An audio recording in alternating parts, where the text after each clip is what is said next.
ಶ್ರೀ ಗುರುಭ್ಯೋ ನಮಃ. ಹರಿ ಓಂ. ಸತ್ಯಂ ವಿಧಾತುಂ ನಿಜಭೃತ್ಯ ಭಾಷಿತಂ ವ್ಯಾಪ್ತಿಂ ಚ ಭೂತೇಷ್ವಖಿಲೇಷು ಚಾತ್ಮನಃ ಅದೃಶ್ಯತಾತ್ಯದ್ಭುತ ರೂಪಮುದ್ವಹಂ ಸ್ತಂಭೆ ಸಭಾಯಾಂ ನ ಮೃಗಂ ನ ಮಾನುಷಂ ಯಸ್ಯಾಃ ಕಟಾಕ್ಷ ಮಾತ್ರೇಣ ಬ್ರಹ್ಮರುದ್ರೇಂದ್ರ ಪೂರ್ವಕಾಃ ಸುರಾಃ ಸ್ವೀಯಪದಾನ್ಯಾಹುಃ ಸಾ ಲಕ್ಷ್ಮೀರ್ಮೇ ಪ್ರಸೀದತು. ಪ್ರಥಮೋ ಹನುಮಾನ್ ನಾಮ ದ್ವಿತೀಯೋ ಭೀಮ ಏವ ಚ ಪೂರ್ಣಪ್ರಜ್ಞಸ್ತೃತೀಯಸ್ತು ಭಗವತ್ಕಾರ್ಯಸಾಧಕಃ ಯಸ್ಯ ವಾಕ್ ಕಾಮಧೇನುರ್ನಃ ಕಾಮಿತಾರ್ಥಾನ್ ಪ್ರಯಚ್ಛತಿ ಸೇವೇತಂ ಜಯಯೋಗೀಂದ್ರಂ ಕಾಮಬಾಣಚ್ಛಿದಂ ಸದಾ ಅಸ್ಮದ್ಗುರು ಸಮಾರಂಭಾಂ ಟೀಕಾಕೃತ್ಪಾದಮಧ್ಯಗಾಂ ಶ್ರೀಮದಾಚಾರ್ಯಪರ್ಯಂತಾಂ ವಂದೇ ಗುರುಪರಂಪರಾಂ. ಶ್ರೀ ಗುರುಭ್ಯೋ ನಮಃ.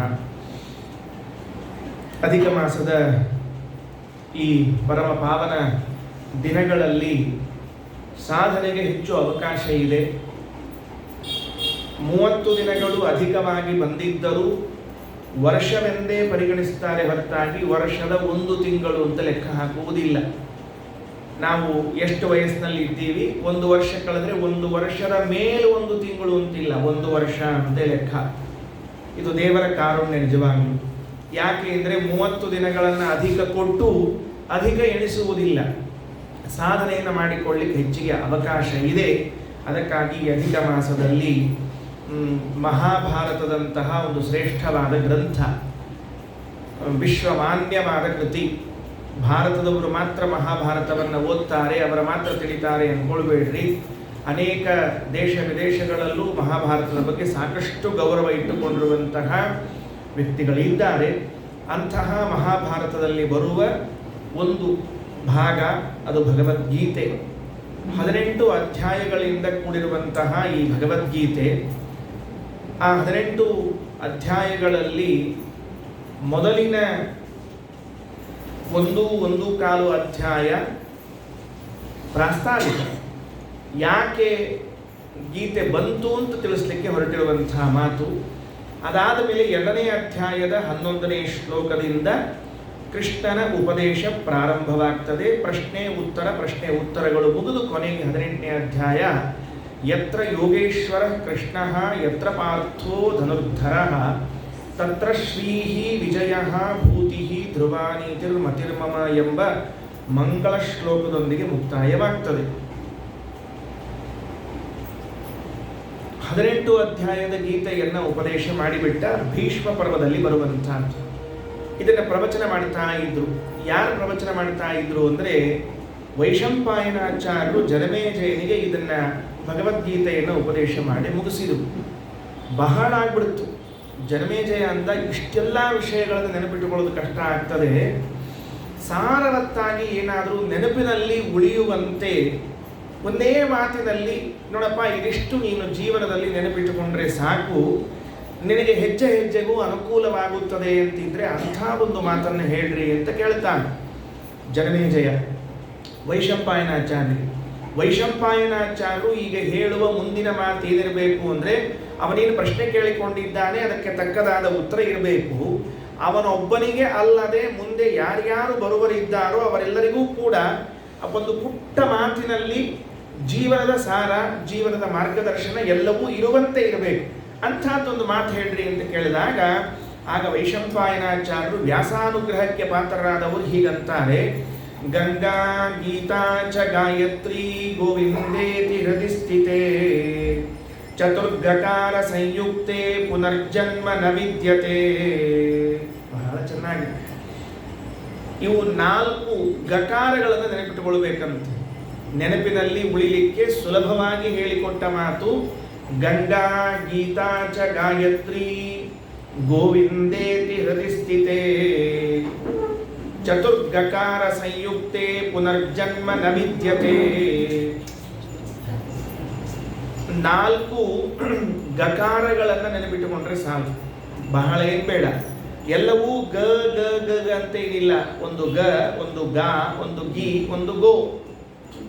ಬಳ್ಳಿ ಗ ಗ ಗಿ ಗೋ ಅಂತ ಇದ್ರೆ ಸಾಕಂತೆ. ಕೊನೆ ಗೋ ಇದೆಯಲ್ಲ ಅದು ಸಂಸ್ಕೃತದ ಗೋ, ಅದು ಸಂಸ್ಕೃತದ ಗೋ, ಆಂಗ್ಲದ ಗೋ ಅಲ್ಲ, ಅದು ಇಂಗ್ಲಿಶಿನ ಗೋ ಅಂತ ಇಟ್ಕೋಬೇಡ್ರಿ, ಸಂಸ್ಕೃತದ ಗೋ ಅದು. ಅದಕ್ಕೆ ಯಾರು ಅಂತ ನೋಡಂತೆ. ಎಲ್ಲ ಸಂಕ್ಷೇಪ ಮಾಡಿ ಹೇಳ್ತಾ ಇದ್ದಾರೆ.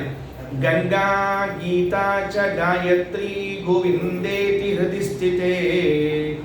ಮೊದಲನೇದ್ದು ಗ ಒಳಗೆ ಬರುವಂತಹದ್ದು ಗಂಗಾ, ಇದು ನೆನಪಿನಲ್ಲಿ ಇಟ್ಟುಕೊಳ್ಬೇಕು. ಯಾಕೆ ಏನು ಅಂತ ಮುಂದೆ ಹೇಳೋಣಂತೆ.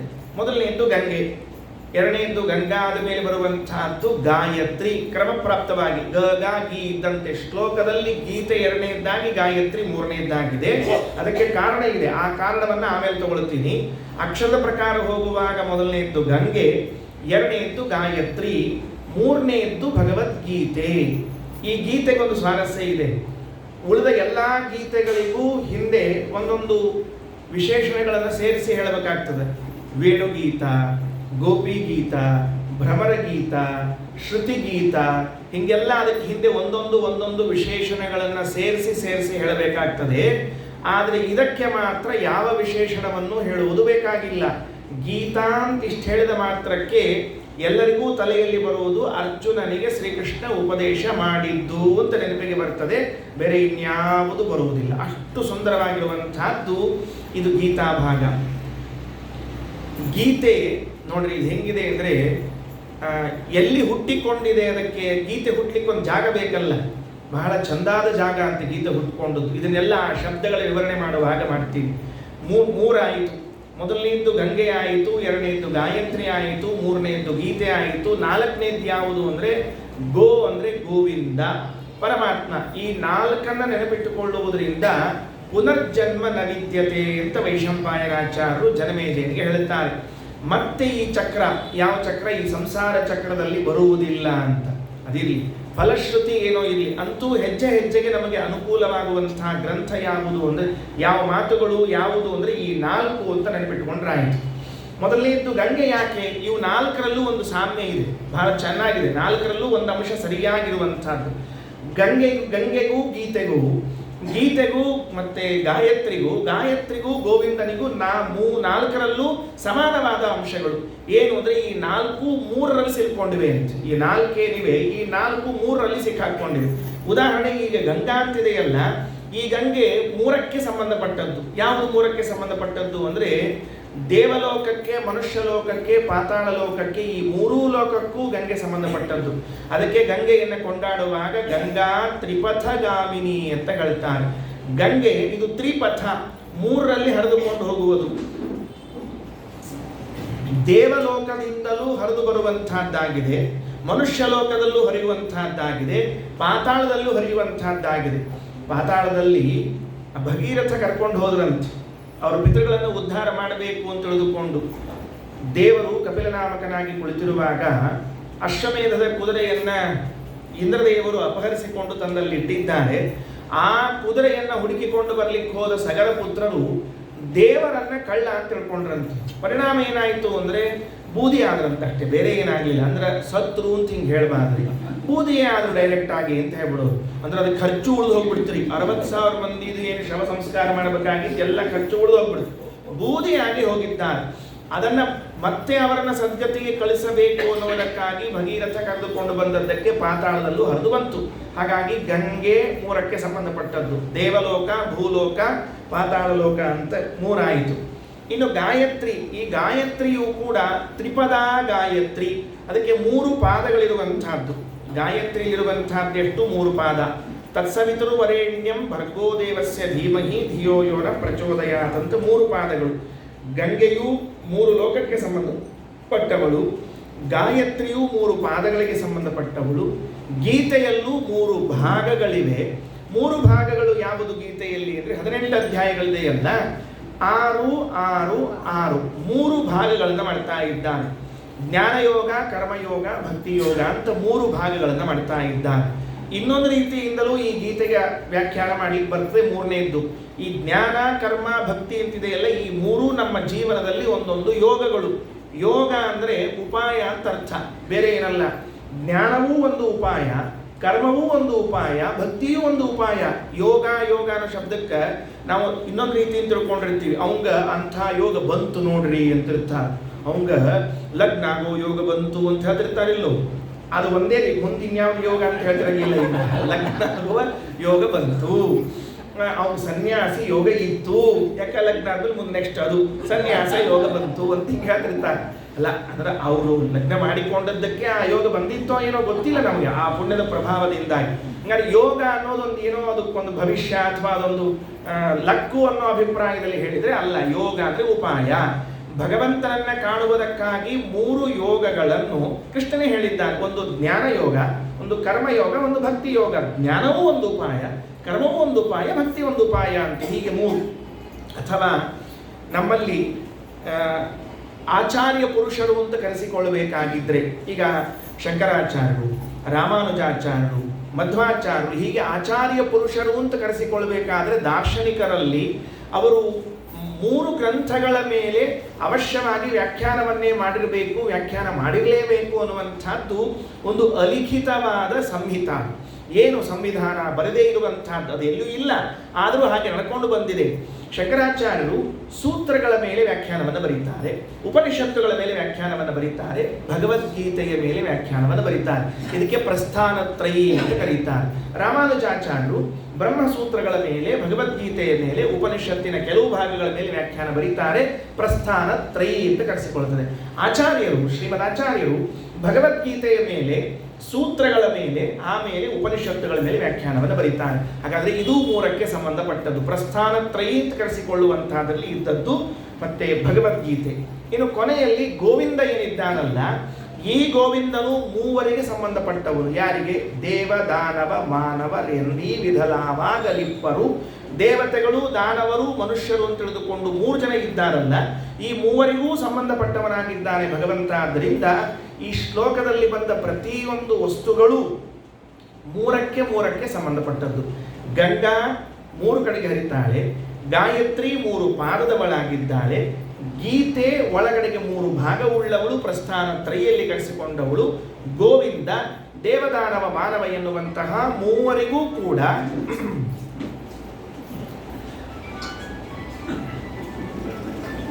ಅಂದ್ರೆ ದೇವರು ಸುಳ್ಳು ಮಾಡೋದಿಲ್ರಿ, ಯಾವ ಮಾತನ್ನು ಸುಳ್ಳು ಮಾಡೋದಿಲ್ಲ.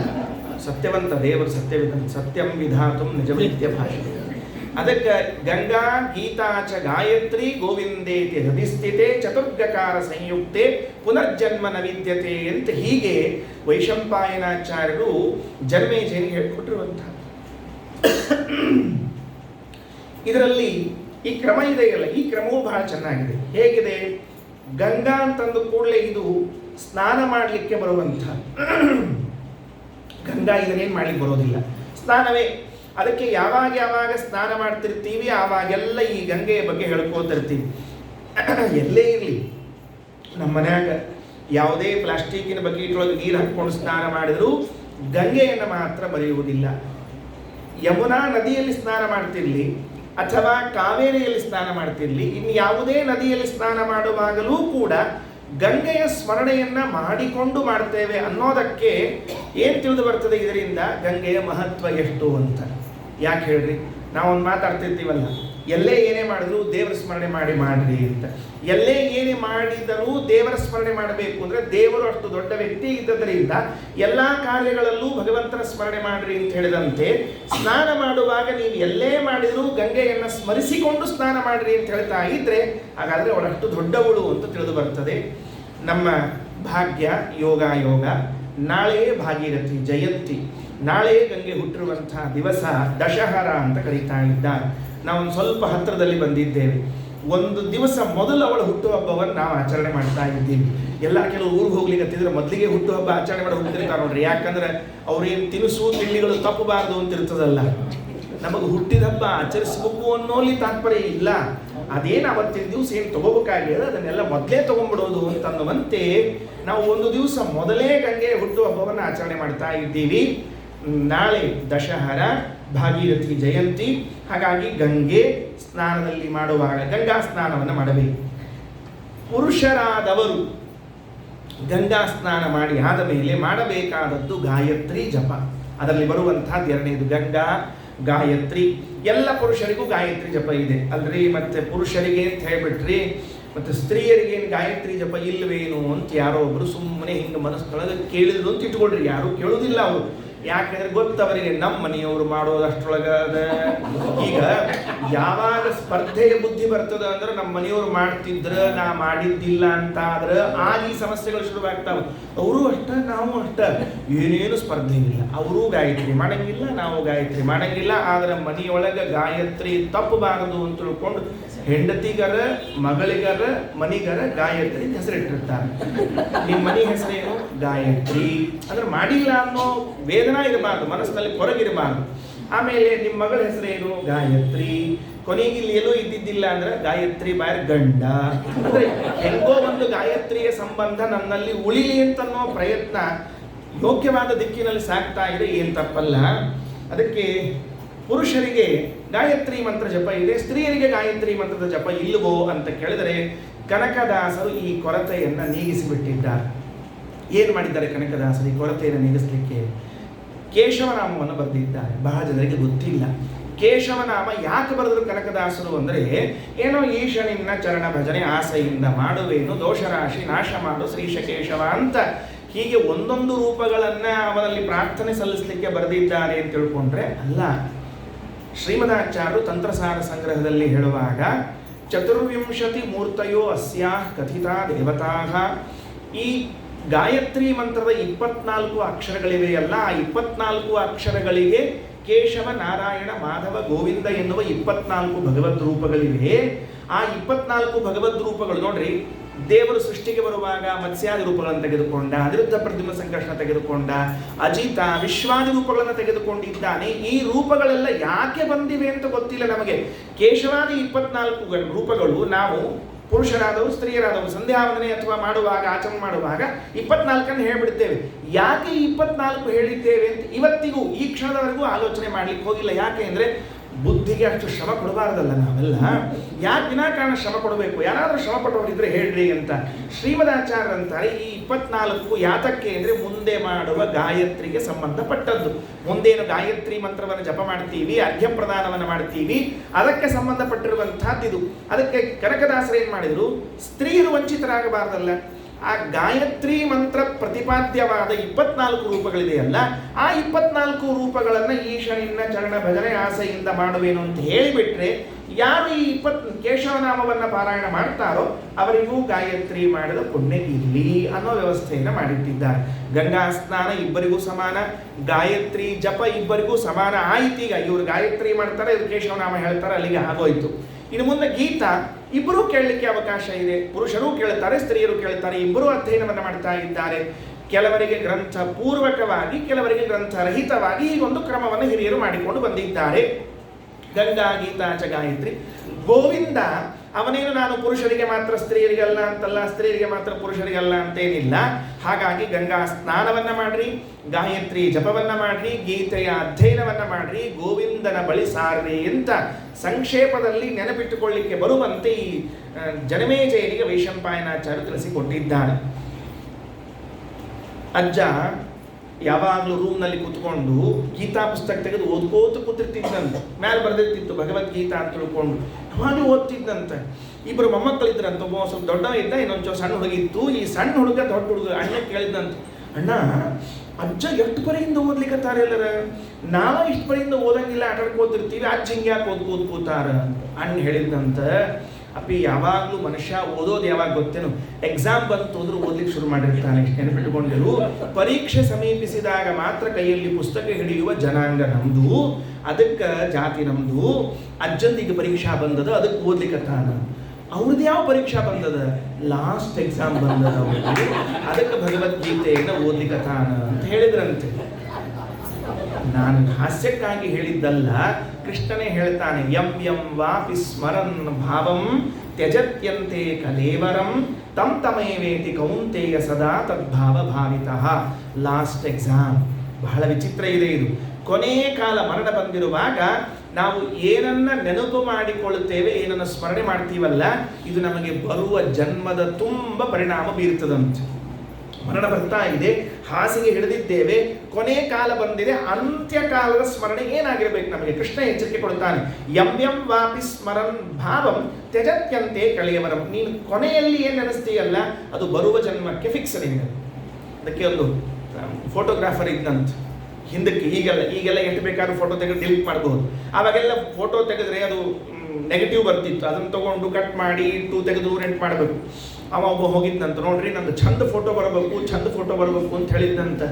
ಅವ ಫೋಟೋಗ್ರಾಫರ್ ಹೇಳಿದ, ನಿಮ್ದು ಮುಖ ಹೆಂಗದ, ನೀವು ಚಂದ ಬಾ ಅಂದ್ರೆ ನಮ್ಗೆ ಗೊತ್ತಿಲ್ಲ ಅಂದ. ಅದೆಲ್ಲ ಇಲ್ಲ, ಚಂದಾಗಿ ಬರಬೇಕು ಅಂತ ಒಂದೇ ಮಾತು ಹೇಳಿದ, ನಾನು ತೆಗೆಯುವ ಕಾಲದಲ್ಲಿ ನಿಮ್ಮ ಮುಖ ಹೇಗಿರ್ತದೋ ಫೋಟೋ ಹಂಗಿರ್ತದೆ ಅಂತ ಹೇಳ್ಬಿಟ್ಟ. ಇವ ಮೊದಲಿಂದ ಹಿಂಗೆ ಕೂತ್ಕೊಂಡು ಎಲ್ಲ ಮಾಡಿದ್ದ. ಅವ ನೋಡ್ರಿ ತೆಗಿತೀನಿ ಅಂತ ಲೈಟ್ ಹಚ್ಚಿದ, ಲೈಟ್ ಬರೋಬ್ಬರಿ ಕಣ್ಣಿನ ಮೇಲೆ ಬಿತ್ತು, ಅವಂಗ ಕಣ್ಣಿಗೆ ಮುಂಚಿದ, ಇವ್ ಫೋಟೋ ಕ್ಲಿಕ್ಸಿಬಿಟ್ಟ, ತೆಗೆದ. ಫೋಟೋ ಹೆಂಗೆ ಬಂದಿತ್ತು ಅಂದ್ರೆ ಇವ್ ಮುಖ ಕಿವುಚ್ಕೊಂಡಂಗೆ ಬಂದಿತ್ತು. ನಾ ಹೆಂಗಿದ್ದೀನಿ, ನನ್ನ ಫೋಟೋ ಹಿಂಗೆ ಯಾಕೆ ಬಂದದ? ತೆಗೆಯೋ ಕಾಲಕ್ಕೆ ನೀವು ಹೆಂಗಿದ್ರಿ ಫೋಟೋ ಹಂಗೆ ಬಂದದ ಅಷ್ಟ ಕೆಲಸ, ಬೇರೆ ಏನಿಲ್ಲ. ಫೋಟೋ ತೆಗೆಯುವ ಕಾಲದಲ್ಲಿ ನೀವು ಹೆಂಗಿದ್ರಿ, ಲೈಟು ನಿಮ್ಮ ಮುಖದ ಮೇಲೆ ಬಿದ್ದದ್ದಕ್ಕೆ ಮುಖ ಕಿವುಚ್ಕೊಂಡಿದ್ರಿ ನೀವು, ಅದಕ್ಕೆ ಫೋಟೋ ಹೆಂಗೆ ಬಂತು? ಅವ್ನು ಲೈಫ್ ಟೈಮ್ ಆ ಫೋಟೋ ಹಿಡ್ಕೊಂಡು ಕೂತಿರ್ಬೇಕ್ರಿ. ಅವ ಕಿವುಚ್ಕೊಂಡು ಮುಖದ ಫೋಟೋ ಶ್ರೀಕರ್ಣಿ ಕಿವುಚುತ್ತಾರೆ, ಹೆಂಡಿರ್ತಾರಲ್ಲ, ಹಂಗಾಗಿತ್ತು ಒಂದು ಪರಿಸ್ಥಿತಿ. ಯಾಕೆ ಅಂದರೆ ನಾವು ಕೊನೆಯ ಕಾಲದಲ್ಲಿ ಹೆಂಗಿರ್ತದೋ ಹಂಗೆ. ಇದನ್ನು ಕೃಷ್ಣ ಗೀತೆಯಲ್ಲಿ ಹೇಳ್ಕೊಡ್ತಾನೆ, ಯಂ ಯಂ ವಾಪಿ ಸ್ಮರನ್ ಭಾವಂ ತ್ಯಜತ್ಯಂತೆ ಕಲೇವರಂ ತಂ ತಮೇವೇತಿ ಕೌಂತೆಯ ಸದಾ ತದ್ಭಾವ ಭಾವಿತಃ ಅಂತ. ಅದಕ್ಕೆ ಅಜ್ಜ ಕೊನೆ ಪರೀಕ್ಷೆ ಬಂದಿದೆ ಅನ್ನೋದಕ್ಕೆ ಭಗವದ್ಗೀತೆಯನ್ನು ಅಧ್ಯಯನ ಮಾಡ್ತಾ ಇದ್ದ ಅಂತ. ಇದಾದ ಮೇಲೆ ಮತ್ತೊಂದು ಮಾತನ್ನ ಗೀತೆಯ ಬಗ್ಗೆ ಹೇಳುವಾಗ ಈ ಮಾತು ಗೀತೆಯಲ್ಲಿ ಇಲ್ಲ, ಗೀತೆಯ ಬಗ್ಗೆ ಹೇಳುವಾಗ ಆ ಮಾತು ಬರ್ತದೆ. ಗೀತಾ ಅಂದ್ರೆ ಏನು ಅಂದ್ರೆ ಕೃಷ್ಣ ಕರೆದು ಕೊಟ್ಟಿರುವಂತಹ ಅಮೃತ ಅಂತ ಹೇಳ್ತಾರೆ. ಕೃಷ್ಣ ಕರೆದು ಕೊಟ್ಟಿರುವಂತಹ ಅಮೃತ ಹಿಂಡಿ ಕೊಟ್ಟಂತೆ. ಯಾರಿಗೆ ಯಾವಾಗ ಕೊಟ್ಟ ಅಂತ ಕೇಳಿದಾಗ, ಸರ್ವೋಪನಿಷದೋ ಗಾವಃ ದೋಗ್ಧ ಗೋಪಾಲ ನಂದನಃ ಪಾರ್ಥಃ ವತ್ಸಃ ಸುಧೀರ್ ಭೋಕ್ತ ದುಗ್ಧಂ ಗೀತಾಮೃತಂ ಮಹತ್. ಬಹಳ ಸೊಗಸಾಗಿರುವಂತಹದ್ದು. ಉಪನಿಷತ್ತುಗಳೇನಿವೆಯಲ್ಲ, ಆ ಎಲ್ಲ ಉಪನಿಷತ್ತುಗಳನ್ನೇ ಆಕಳಗಳನ್ನಾಗಿ ಚಿಂತನೆ ಮಾಡಬೇಕಂತ. ಏನ್ ಮಾಡಬೇಕು? ಉಪನಿಷತ್ತುಗಳು. ನಮ್ಮಲ್ಲಿ ಉಪನಿಷತ್ತುಗಳು ಅಂದಾಗ ಸ್ವಲ್ಪ ಅದರಿಂದ ನಾವು ದೂರ ಇದ್ದದ್ರಿಂದ ಪರಿಚಯ ಇರೋದಿಲ್ಲ. 10 ಪ್ರಮುಖವಾದ ಉಪನಿಷತ್ತುಗಳು ನಮ್ಮ ಜೀವನದಲ್ಲಿ ಹಾಯ್ದುಕೊಂಡು ಹೋಗ್ತಿರ್ತದೆ. ಈಶಾವಾಸ್ಯ, ಕೇನ, ಕಠ, ಪ್ರಶ್ನ, ಮುಂಡ, ಮಾಂಡೂಕ, ತೈತ್ರೇಯ, ಐತ್ರೇಯ, ಬೃಹದಾರಣ್ಯಕ, ಛಾಂದೋಗ್ಯ, ಬೃಹದಾರಣ್ಯಕ. ಈ 10 ಉಪನಿಷತ್ತುಗಳೇನಿವೆ ಪ್ರಸಿದ್ಧವಾದ ಉಪನಿಷತ್ತು. ಬೇರೆ ಉಪನಿಷತ್ತುಗಳು ಇಲ್ಲ ಅಂತ ಅರ್ಥ ಅಲ್ಲ. ಈ 10 ಉಪನಿಷತ್ತುಗಳನ್ನು ನಾವು ಹೆಚ್ಚು ಅಧ್ಯಯನ ಮಾಡ್ತೀವಿ ಅನ್ನೋದಕ್ಕಾಗಿ ಹೇಳ್ತಿರೋದು. ಇವುಗಳನ್ನು ಒಂದು ಆಕಳು ಅಂತ ತಿಳಿದುಕೊಳ್ಳಿ. ಆಕಳು ಅಂತಂದಾಗ ಅದು ಹಾಲು ಕೊಡಲು ಸಮರ್ಥವಾದ ಆಕಳು. ಹಾಲು ಕೊಡಬೇಕಾದಾಗ ಅದಕ್ಕೆ ಬರೇ ಕರಿಯುವನಿಂದ ನಡೆಯೋದಿಲ್ಲ, ಹಾಲು ಹಿಂಡವನೊಬ್ಬನಿಂದ ನಡೆಯೋದಿಲ್ಲ. ಮತ್ತೇನು ಬೇಕಾಗ್ತದೆ ಅಂತ ಕೇಳಿದ್ರೆ ಒಂದು ಕರು ಬೇಕು. ಒಂದು ಕರು ಇದ್ದಾಗ ಮಾತ್ರ ಅದೇನು ಮಾಡ್ತದೆ ಅಂತಂದರೆ ಹಾಲು ಚೆನ್ನಾಗಿ ಕೊಡ್ತದೆ. ಬಹಳ ವಿಚಿತ್ರ ಇದು. ಏನು ಅಂದರೆ ಈ ಹಾಲು ಕರೆಯೋರೆಲ್ಲ, ಗೋಪಾಲಕರೆಲ್ಲ ಏನು ವ್ಯವಸ್ಥೆ ಮಾಡ್ತಾರೆ ಅಂದರೆ, ಸಮೃದ್ಧವಾಗಿ ನಮಗೆ ಹಾಲು ಬೇಕು ಅಂತ ಆದರೆ ಮೊದಲು ಕರುವನ್ನು ಬಿಚ್ಚಿಬಿಡ್ತಾರೆ. ಆ ಕರು ಆಕಳಿನ ಕೆಚ್ಚಲಿಗೆ ಬಾಯಿ ಹಚ್ಚಿದಾಗ ಅದು ಬಹಳ ಸಂತೋಷದಿಂದ ಹಾಲನ್ನು ಕೊಡ್ತದಂತೆ.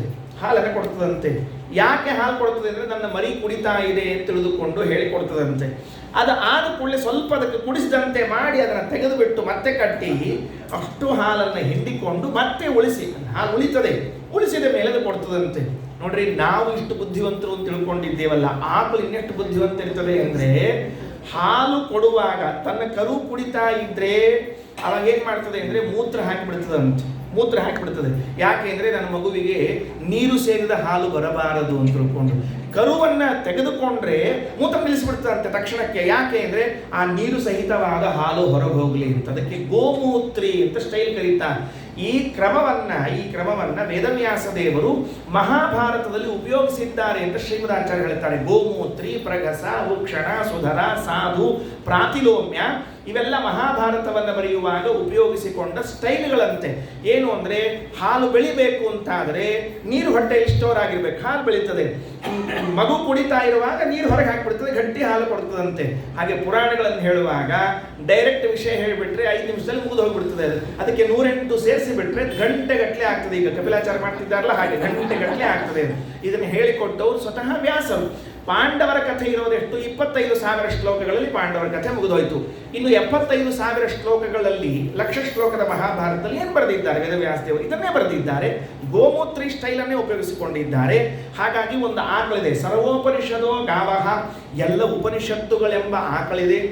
ಒಂದು ಕರೆಯುವನಿದ್ದಾನೆ, ಹಾಲು ಕರೆಯುವನಿದ್ದಾನೆ. ಯಾರು? ಗೋಪಾಲಕೃಷ್ಣ. ಅವ ಗೋಪಾಲಕೃಷ್ಣ ಹಾಲು ಕರೀಲಿಕ್ಕೆ ಇದ್ದದ್ದು, ಬೇರೆ ಇನ್ಯಾವುದಕ್ಕಿಲ್ಲೇ ಇಲ್ಲ.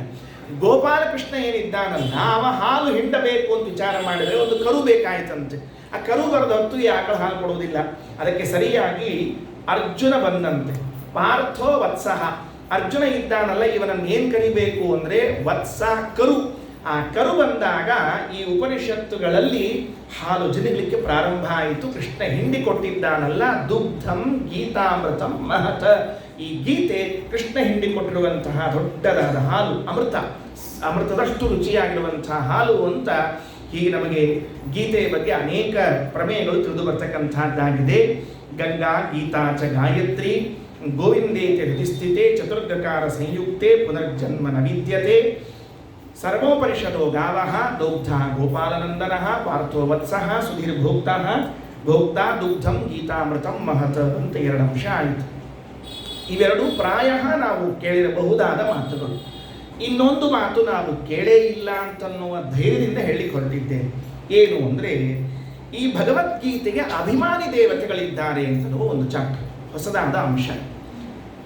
ಎಲ್ಲಿ ಬಂದಿದೆ, ಹೇಗೆ ಬಂದಿದೆ ಅಂತನ್ನುವ ಸಂಶೋಧನೆಯನ್ನು ಮಾಡಿಕೊಟ್ಟವರು ಯಾರು, ಅದರ ನಂತರದಲ್ಲಿ ಹೇಳ್ತೇನೆ. ಪುರಾಣಗಳಲ್ಲಿ ಬಂದಿದೆ. ಮೂಲತಃ ಪುರಾಣಗಳಲ್ಲಿ ಬಂದ ಭಗವದ್ಗೀತೆಯ ಅಭಿಮಾನಿ ದೇವತೆಗಳು. ಇವೆಲ್ಲ ತುಂಬ ಹೊಸ ಕಾನ್ಸೆಪ್ಟ್, ನಮಗಿದು ತಲೆಯಲ್ಲಿ ಹೋಗಬೇಕು. ಇಲ್ಲೇ ಇದ್ದರೆ ನಾವು ಗೀತಾ ಕೇಳಿದ ಪ್ರಯೋಜನವೇ ಆಗೋದಿಲ್ಲ. ರಾಮಾಮೃತ ಮಹಾರ್ಣವ ಅಂತ ಒಂದು ಗ್ರಂಥ ಇದೆ.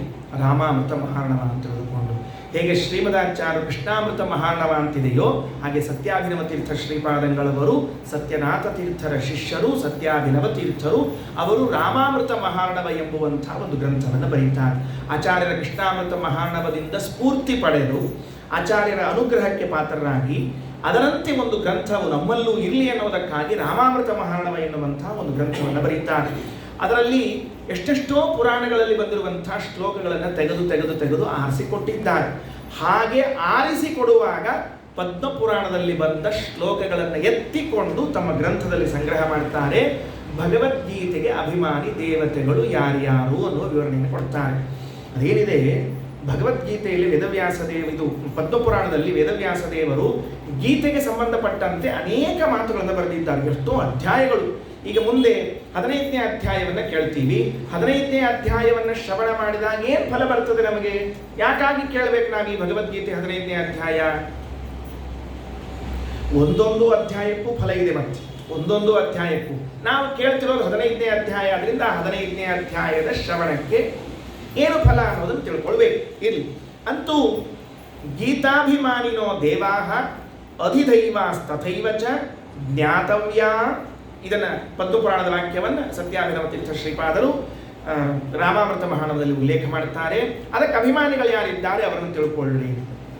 ಮಧ್ಯದಲ್ಲಿ ಅಲ್ಲೇ ಪ್ರಶ್ನೆ, ಯಾಕೆ ತಿಳಿಬೇಕು ಎಂತ? ಗೀತೆಗೆ ಅಭಿಮಾನಿಗಳನ್ನು ತಿಳಿದಾಗ ಮಾತ್ರನ ಅಂತ ಕೇಳಿದ್ರೆ ಅದಕ್ಕೆ ಉತ್ತರ ಕೊಡ್ತಾರೆ ರುದ್ರದೇವರು. ಜ್ಞಾನ ಸಿದ್ಧ್ಯರ್ಥಂ ತಾನ್ ದೇವಾನ್ಮೇ ನಿಬೋಧತ. ಪಾರ್ವತಿ, ನಾನು ಆ ದೇವತೆಗಳ ಹೆಸರನ್ನು ಹೇಳ್ತೀನಿ, ನೀನು ಕೇಳು. ಯಾಕೆ? ಗೀತೆಯ ಜ್ಞಾನ ಆಗಬೇಕಾಗಿದ್ದರೆ ಆ ದೇವತೆಗಳ ಬಗ್ಗೆ ತಿಳ್ಕೊಳ್ಬೇಕು. ಇಲ್ಲೇ ಇದ್ರೆ ಆಗೋದಿಲ್ಲ. ಅದಕ್ಕೆ ನಮ್ಮ ಗ್ರಂಥಗಳನ್ನು ಬರೆಯುವಾಗೆಲ್ಲ ಏನು ವ್ಯವಸ್ಥೆ ಇರ್ತದೆ ಅಂದರೆ ವಿಶಿಷ್ಟ, ಇಷ್ಟ, ಅಧಿಕೃತ ಅಂತ 3 ವ್ಯವಸ್ಥೆ. ಶ್ರೀಮಠ್ ಟೀಕಾಕೃತ್ಪಾದರು ತಾವು ಅನೇಕ ಕಡೆಗಳಲ್ಲಿ ಆಚಾರ್ಯರ ಮಂಗಲ ಶ್ಲೋಕವನ್ನು ವ್ಯಾಖ್ಯಾನ ಮಾಡುವಾಗ ಈ ಮಂಗಳ ಶ್ಲೋಕದಿಂದ ಈ ಗ್ರಂಥದಲ್ಲಿ ಪ್ರತಿಪಾದ್ಯನಾದ ನಾರಾಯಣ ವಿಶಿಷ್ಟ ದೇವತೆ, ಇಷ್ಟ ದೇವತೆ, ಅಧಿಕೃತನಾದ ದೇವತೆ. ಅಧಿಕೃತನಾದ ದೇವತೆ ಏನು ಮಾಡ್ತಾನೆ ಅಂದರೆ ಅಧಿಕೃತಾಚ ಸ್ವಗ್ರಂಥ ಪ್ರಬೋಧಾಧಿಕಂ ಸಂಪಾದಯತಿ. ಅಧಿಕೃತ ದೇವತೆ ಅಂತ ಹೇಳಿದ ಕೂಡಲೇ ಆ ದೇವತೆಯ ಸ್ಮರಣೆ ಆದರೆ ಗ್ರಂಥದಲ್ಲಿ ಹೇಳಲಾದ ವಿಷಯಗಳೆಲ್ಲ ನಮಗೆ ಬುದ್ಧಿ ಒಳಗೆ ಹೋಗಲಿಕ್ಕೆ ಪ್ರಾರಂಭವಾಗ್ತದೆ. ಉಳಿದದ್ದು ಬಿಟ್ಕೋಣ. ಗಾಯತ್ರಿ ಮಂತ್ರವನ್ನು ಹೇಳ್ತಿರ್ತೇವೆ, ಬೇರೆ ಕೃಷ್ಣ ಮಂತ್ರವನ್ನು ಹೇಳ್ತಿರ್ತೇವೆ. ಇಂಥವರು ಋಷಿಗಳು, ಇಂಥವರು ದೇವತೆಗಳು, ಇಂಥವರು ಇಂಥ ಛಂದಸ್ಸು. ಯಾಕೆ ಅಂದರೆ ಆ ದೇವತೆ ಏನು ಮಂತ್ರ ಪ್ರತಿಪಾದ್ಯನಾಗಿದ್ದಾನೆ ಅವನು ಆ ಅರ್ಥವನ್ನು ನಮಗೆ ಸ್ಫುರಣ ಮಾಡಿ ಕೊಡಲಿ, ಮಂತ್ರಾರ್ಥವನ್ನು ಹೊಳಿಸ್ಲಿ ಅಂತ ಅನ್ನೋದಕ್ಕೆ ಸ್ಮರಣೆ ಮಾಡುವುದು, ಬೇರೆ ಏನಿಲ್ಲ. ಹಾಗೆ ಜ್ಞಾತವ್ಯ ಜ್ಞಾನಸಿದ್ಧ್ಯರ್ಥಂ ತಾನ್ ದೇವಾನ್ ಮೇ ನಿಬೋಧ ಅಂತ ರುದ್ರದೇವರು ಹೇಳಿದ ಮಾತನ್ನು ಸತ್ಯಾಭಿನವ ತೀರ್ಥ ಶ್ರೀಪಾದರು ಸಂಗ್ರಹ ಮಾಡ್ತಾರೆ. ಯಾರ್ಯಾರಿದ್ದಾರೆ ಹಾಗಾದರೆ ಅಂದರೆ ಬಹಳ ವಿಚಿತ್ರ, ಎಲ್ಲರೂ ಕೇಳಿಸ್ಕೊಳ್ರಿ. ಭಗವದ್ಗೀತೆ ಇದೆ 18 ಅಧ್ಯಾಯದ್ದು. ಅದಕ್ಕೆ ದೇವತೆಗಳು ಯಾರು ಅಂತ ಕೇಳಿದ್ರೆ ವಿಶ್ವಶ್ಚ ತೈಜಶ್ಚೈವ ಪ್ರಾಜ್ಞಶ್ಚೈವ ತುರೀಯಕಃ. ಏನು ಸಂಬಂಧ? ಆಶ್ಚರ್ಯ ಯಾಕೆ? ನಾನು ಇದನ್ನು ಓದಿದಾಗ ಬೆರಗಾಗಿ ಬಿಟ್ಟಿನಿ. ಮೊದಲನೇದು ಸತ್ಯಾಭಿನವ ತೀರ್ಥ ಶ್ರೀಪಾದರಿಗೆ ಒಂದು ನಮಸ್ಕಾರ, ಎರಡನೇದ್ದು ಇದು ಪದ್ಮಪುರಾಣದಲ್ಲಿ ಹೇಳಿದ್ದು ರುದ್ರದೇವರಿಗೆ ಒಂದು ನಮಸ್ಕಾರ, ಮೂರನೇದ್ದು ಇದನ್ನು ಬರೆದವರು ವ್ಯಾಸರಲ್ವಾ? ವ್ಯಾಸರನ್ನೇನು ಎಷ್ಟು ಕೊಂಡಾಡಬೇಕು ಹೇಳೋಣಂತೆ, ಏನು ಸಂಬಂಧ ಇದೆ? ಇದನ್ನೆಲ್ಲ ತಿಳಿದುಕೊಳ್ಬೇಕಾದ್ರೆ ಭಗವದ್ಗೀತೆಯನ್ನು 106 ಆವೃತ್ತಿ ಓದಬೇಕು. ಯಾಕೆಂದ್ರೆ ವಿಶ್ವನ ಬಗ್ಗೆ ಬಂದಿರಬೇಕು, ಇಲ್ಲಿ ತೈಜಸನ ಬಗ್ಗೆ ಬಂದಿರಬೇಕು, ಪ್ರಾಜ್ಞನ ಬಗ್ಗೆ ಬಂದಿರಬೇಕು, ತುರಿಯನ ಬಗ್ಗೆ ಬಂದಿರಬೇಕು. ಇವರು ಯಾರೂ ಈ ಗ್ರಂಥದಲ್ಲಿ ಬಂದಿದ್ದಿಲ್ಲ ಅಂದ್ರೆ ಇವರು ಇದಕ್ಕೆ ಪ್ರತಿಪಾದ್ಯ ದೇವತೆ ಅಂತ ಹೇಳಿ ಬರೋದಿಲ್ಲ. ಉದಾಹರಣೆಗೆ ವಾಲ್ಮೀಕಿಗಳು ರಾಮಾಯಣ ಬರೆದಿದ್ದಾರಲ್ಲ, ಅದಕ್ಕೆ ಪ್ರತಿಪಾದ್ಯ ದೇವತೆ ಯಾರು? ಶ್ರೀಕೃಷ್ಣ ಪರಮಾತ್ಮ ಅಂತ ಹೇಳಿ ಬರ್ತದ? ಹೇಳಿದ್ರೆ ನೀವೆಲ್ಲ ಕೂತವರೇನಂತೀರಿ, ಆಚಾರ್ಯರಿಗೆ ಯಾಕೋ ಅಧಿಕ ಮಾಸದ ಜಾಸ್ತಿ ಆಗಿರಬೇಕು, ಪಿತ್ತ ಬೇರೆ ಏನಿಲ್ಲ ಅಂತ. ಹೌದಲ್ವಾ? ಹಾಗಿದ್ರೆ ವಿಶ್ವಶ್ಚ ತೈಜಸಶ್ಚೈವ ಪ್ರಾಜ್ಞಶ್ಚೈವ ತುರೀಯಕಃ ಆತ್ಮ ಚೈವ ಅಂತರಾತ್ಮ ಚ ಜ್ಞಾನಾತ್ಮ ಪರಮಾತ್ಮಕಃ. ಈ 8 ರೂಪಗಳೇನಿವೆಯಲ್ಲ, ಓಂಕಾರ ಪ್ರತಿಪಾದ್ಯವಾದ 8 ರೂಪಗಳು, ವಿಶ್ವ ತೈಜಸ ಪ್ರಾಜ್ಞ ತುರಿಯ ಆತ್ಮ ಅಂತರಾತ್ಮ ಪರಮಾತ್ಮ ಜ್ಞಾನಾತ್ಮ, ಈ 8 ರೂಪಗಳು ಕೂಡ ಭಗವದ್ಗೀತೆಯ ದೇವತೆಗಳು. ಅಭಿಮಾನಿ ಭಗವದ್ ರೂಪಗಳಾದ್ರಿಂದ ಅಭಿಮಾನಿ ದೇವತಾ ಶಬ್ದ ಪ್ರಯೋಗ ಮಾಡುವುದಿಲ್ಲ ಶಾಸ್ತ್ರ, ನಿಯಾಮಕ ಅಂತ ಪ್ರಯೋಗ ಮಾಡುತ್ತದೆ. ಬ್ರಹ್ಮದೇವರು, ಗರುಡದೇವರು, ಶೇಷದೇವರು ಇದ್ರೆ ಅಭಿಮಾನಿ ದೇವತಾ ಅನ್ನಬೇಕು, ಭಗವಂತನ ರೂಪಗಳಿದ್ರೆ ನಿಯಾಮಕ ಅನ್ನಬೇಕು ಅಂತ ಶಾಸ್ತ್ರದ ಒಂದು ವ್ಯವಸ್ಥೆ. ಸ್ತ್ರೀ ರೂಪಗಳಿದ್ರೆ ಅಭಿಮಾನಿ ನೀಯರು ಅಂತ ಕರಿಬೇಕು ಅಂತಿದೆ. ಅಂತೂ ವಿಶ್ವ ತೈಜಸ ಪ್ರಾಜ್ಞ ತುರಿಯಾತ್ಮ ಅಂತರಾತ್ಮ ಪರಮಾತ್ಮ ಜ್ಞಾನಾತ್ಮಗಳು 8 ಇದಕ್ಕೆ ಮುಗೀತಾ ಅಂದ್ರೆ ಇಲ್ವಂತೆ. ಪ್ರದ್ಯುಮ್ನೋ ವಾಸುದೇವಶ್ಚ ತಥೈವ ಹ್ಯನಿರುದ್ಧಕಃ. ಪ್ರದ್ಯುಮ್ನ, ಅನಿರುದ್ಧ, ವಾಸುದೇವ, ಅನಿರುದ್ಧ. ಅನಿರುದ್ಧ, ಪ್ರದ್ಯುಮ್ನ, ವಾಸುದೇವ 3 ರೂಪಗಳು. ಅವು 8, ಇವು 3 ಎಷ್ಟಾಯಿತು? 11 ರೂಪಗಳಾಯಿತು. ಹಾಗಾದರೆ ಈ 11 ಭಗವದ್ ರೂಪಗಳು ಭಗವದ್ಗೀತೆಗೆ ನಿಯಾಮಕವಾದ ರೂಪಗಳಾಗಿವೆ ಪದ್ಮಪುರಾಣದಲ್ಲಿ. ಒಂದು. ಎರಡನೆಯದ್ದು, ಇದಕ್ಕೆ ಅಧಿದೇವತಾ ಪ್ರತ್ಯಧಿದೇವತಾ ಅಂತ ಕರೀತಾರೆ ವೇದವ್ಯಾಸದೇವರು. ಅಧಿದೇವತಾ ಅಂದರೆ ಮುಖ್ಯ ದೇವತಾ, ಪ್ರತ್ಯಧಿದೇವತಾ ಅಂದರೆ ಸಹಾಯಕ ದೇವತೆಗಳು. ನಮಗೆ ತಿಳಿಲಿ ಅನ್ನೋ ಭಾಷೆಯಲ್ಲಿ ಹೇಳ್ತಿದ್ದೀನಿ. ಅವರು ಯಾರ್ಯಾರು ಅಂತ ಕೇಳಿದ್ರೆ ಬ್ರಹ್ಮವಾಯು ಭಾರತೀ ಚ ತಥೈವ ಚ ಸರಸ್ವತಿ ಶೇಷರುದ್ರ ವಿಪಾಶ್ಚೈವ ಸೌಪರ್ಣಿ ವಾರುಣಿ ತಥಾ ಪಾರ್ವತಿ ಚಂದ್ರಕಾಮೋ ಚ ಶಚೀರತ್ಯೌ ಕುಮಾರಕಃ. ಏನು ಆಶ್ಚರ್ಯ! ಗರುಡಶೇಷ, ಭಾರತೀ ದೇವಿ, ಸರಸ್ವತಿ ದೇವಿ, ಬ್ರಹ್ಮದೇವರು, ವಾಯುದೇವರು, ಇವರು 4 ಮಂದಿ. ಪ್ರತ್ಯಧಿದೇವತಾ ಅವ್ರು 11 ಮಂದಿ ನೆನಪಿಟ್ಟುಕೊಂಡಿದ್ರೆ ಬಿಡ್ಲಿಕ್ಕೆ ಹೋಗಬೇಡ್ರಿ, ಗಟ್ಟಿಟ್ಕೊಂಡ್ರೆ ಒಂದು ಕಡೆ 11 ಮಂದಿ ಇದ್ದಾರೆ ಅಂತ ಹೇಳಿ. 11 ಮಂದಿ ಒಳಗೆ 8 ಮಂದಿ ಲಘು ನೆನಪುಳಿತಾರೆ. ಯಾಕಂದ್ರೆ ವಿಶ್ವ ತೈಜಸ ಪ್ರಾಜ್ಞ. 3 ಮಂದಿ ಎಕ್ಸ್ಟ್ರಾ ಯಾರು ಬಂದಾರ ಅಂತ ಕೇಳಿದ್ರೆ ಅನಿರುದ್ಧ, ಪ್ರದ್ಯುಮ್ನ, ವಾಸುದೇವ. ಸಂಕರ್ಷಣ ಬಿಡಬೇಕಾಗ್ತದೆ. ಅನಿರುದ್ಧ, ಪ್ರದ್ಯುಮ್ನ, ವಾಸುದೇವ 3 ಮಂದಿ 11 ಆಯಿತು. ಬ್ರಹ್ಮ, ವಾಯು, ಭಾರತಿ, ಸರಸ್ವತಿಯರು 4 ಜನ ಆಗೋಯ್ತು. ಗರುಡಶೇಷ ರುದ್ರದೇವರು, ಸೌಪರ್ಣಿ, ವಾರುಣಿ, ಪಾರ್ವತಿಯರು, ಇಂದ್ರ, ಕಾಮ, ಶಚಿ, ರತಿ. ಇಷ್ಟಾದರೆ ಇಷ್ಟು ಜನ ಪ್ರತ್ಯಧಿದೇವತಾ ಅಂತ ಕರೀತಾ ಇದ್ದಾರೆ. ಈಗ ಈ ದೇವತೆಗಳ ಬಗ್ಗೆ ಒಂದು ಹೊಸದಾದ ನಮಗೆ ಅನುಸಂಧಾನ ಬರಲಿಕ್ಕೆ ಪ್ರಾರಂಭ ಆಯಿತು. ಯಾರ ಬಗ್ಗೆ? ಬ್ರಹ್ಮದೇವರಿಂದ ಪ್ರಾರಂಭ ಮಾಡಿಕೊಂಡು ಶಚಿ ರತಿಯವರೆಗೆ ಇವರೆಲ್ಲ ಭಗವದ್ಗೀತೆಗೆ ಪ್ರತ್ಯಧಿದೇವತೆಗಳು ಅನ್ನುವುದಕ್ಕೇನೆ ಶಾಸ್ತ್ರದಲ್ಲಿ ಅಷ್ಟು ಬಾರಿ ಬರ್ತಾರೆ. ಎಷ್ಟು ಬಾರಿ? ಮೇಲಿಂದ ಮೇಲೆ ಬರ್ತಾರೆ. ಗರುಡಶೇಷ ರುದ್ರದೇವರು ಬರ್ತಾರೆ, ಸೌಪರ್ಣಿ, ವಾರುಣಿ, ಪಾರ್ವತಿಯರು ಬರ್ತಾರೆ, ಇಂದ್ರಕಾಮರು ಬರ್ತಾರೆ, ಶಚೀರತಿಯರು ಬರ್ತಾರೆ. ಯಾಕೆ ಇವರೆಲ್ಲ ಬರೋದು ಅಂದರೆ ದಿವ್ಯವಾದ ಗ್ರಂಥ ಭಗವದ್ಗೀತೆ, ಆ ಭಗವದ್ಗೀತೆಗೆ ಅಭಿಮಾನಿಗಳಾದದರಿಂದ ಬರ್ತಾ ಇದ್ದಾರೆ ಅಂತ ಹೀಗೆ ತಿಳಿಸಿಕೊಟ್ಟಿದ್ದಾರೆ. ಪ್ರತ್ಯಧಿದೇವತಾಸ್ತಾಹ ಚೈತಾಹ ಜ್ಞಾತಾಸ್ತೆ ಪುಣ್ಯದಾಯಕಾಹ. ಹೌದು, ಅವರನ್ನು ತಿಳ್ಕೋಬೇಕು ಭಗವದ್ ರೂಪಗಳನ್ನು. ಯಾಕೆ? ಭಗವದ್ಗೀತೆಯ ಜ್ಞಾನ ಬರಲಿ ಅಂತ. ಇವರನ್ನ ಯಾಕೆ ತಿಳ್ಕೋಬೇಕು? ಜ್ಞಾನವ ಕೊಟ್ಟಿದ್ದಾನೆ. ವಿಶ್ವತೈಜಸ ಪ್ರಾಜ್ಞ ರೂಪಗಳಿಂದ ಭಗವಂತ ಭಗವದ್ಗೀತೆಯ ಅಧ್ಯಯನ ಮಾಡುವವರಿಗೆ ಜ್ಞಾನವನ್ನು ಕೊಟ್ಟಾದ ಮೇಲೆ ಈ ಗರುಡಶೇಷದೇವರು, ಬ್ರಹ್ಮವಾಯುಗಳು ಇವರನ್ನ ಯಾಕೆ ತಿಳ್ಕೋಬೇಕು ಅಂದರೆ ಪುಣ್ಯ ಬರಬೇಕು ಅನ್ನುವುದಕ್ಕಾಗಿ. ಪುಣ್ಯ ಬರಬೇಕು ಅನ್ನುವುದಕ್ಕಾಗಿ ಆ ಭಗವಂತನ ಜ್ಞಾನದಿಂದ ಜ್ಞಾನ ಉಂಟಾಗ್ತದೆ. ಆ ರೂಪಗಳನ್ನು ಚಿಂತನೆ ಮಾಡಿದ್ರೆ ಭಗವದ್ಗೀತೆ ಅರ್ಥ ಆಯಿತು. ಆದರೆ ಅದರಿಂದ ಪುಣ್ಯ ಸಂಪಾದನೆ ಆಗಬೇಕು ಅನ್ನೋದಕ್ಕಾಗಿ ಈ ದೇವತೆಗಳ ಸ್ಮರಣೆಯನ್ನು ಮಾಡಬೇಕು ಅಂತ ಹೀಗೆ ತಿಳಿಸಿಕೊಟ್ಟಿದ್ದಾರೆ ಇಲ್ಲಿ. ಅಂತೂ ಭಗವದ್ಗೀತೆಯ ಅಭಿಮಾನಿ ದೇವತೆಗಳ ವಿಷಯ ಒಂದು ಹೊಸದಾಗಿ ನಾವು ಈ ಬಾರಿ ಚಿಂತನೆಗೆ ತೆಗೆದುಕೊಂಡಿದ್ದೇವೆ.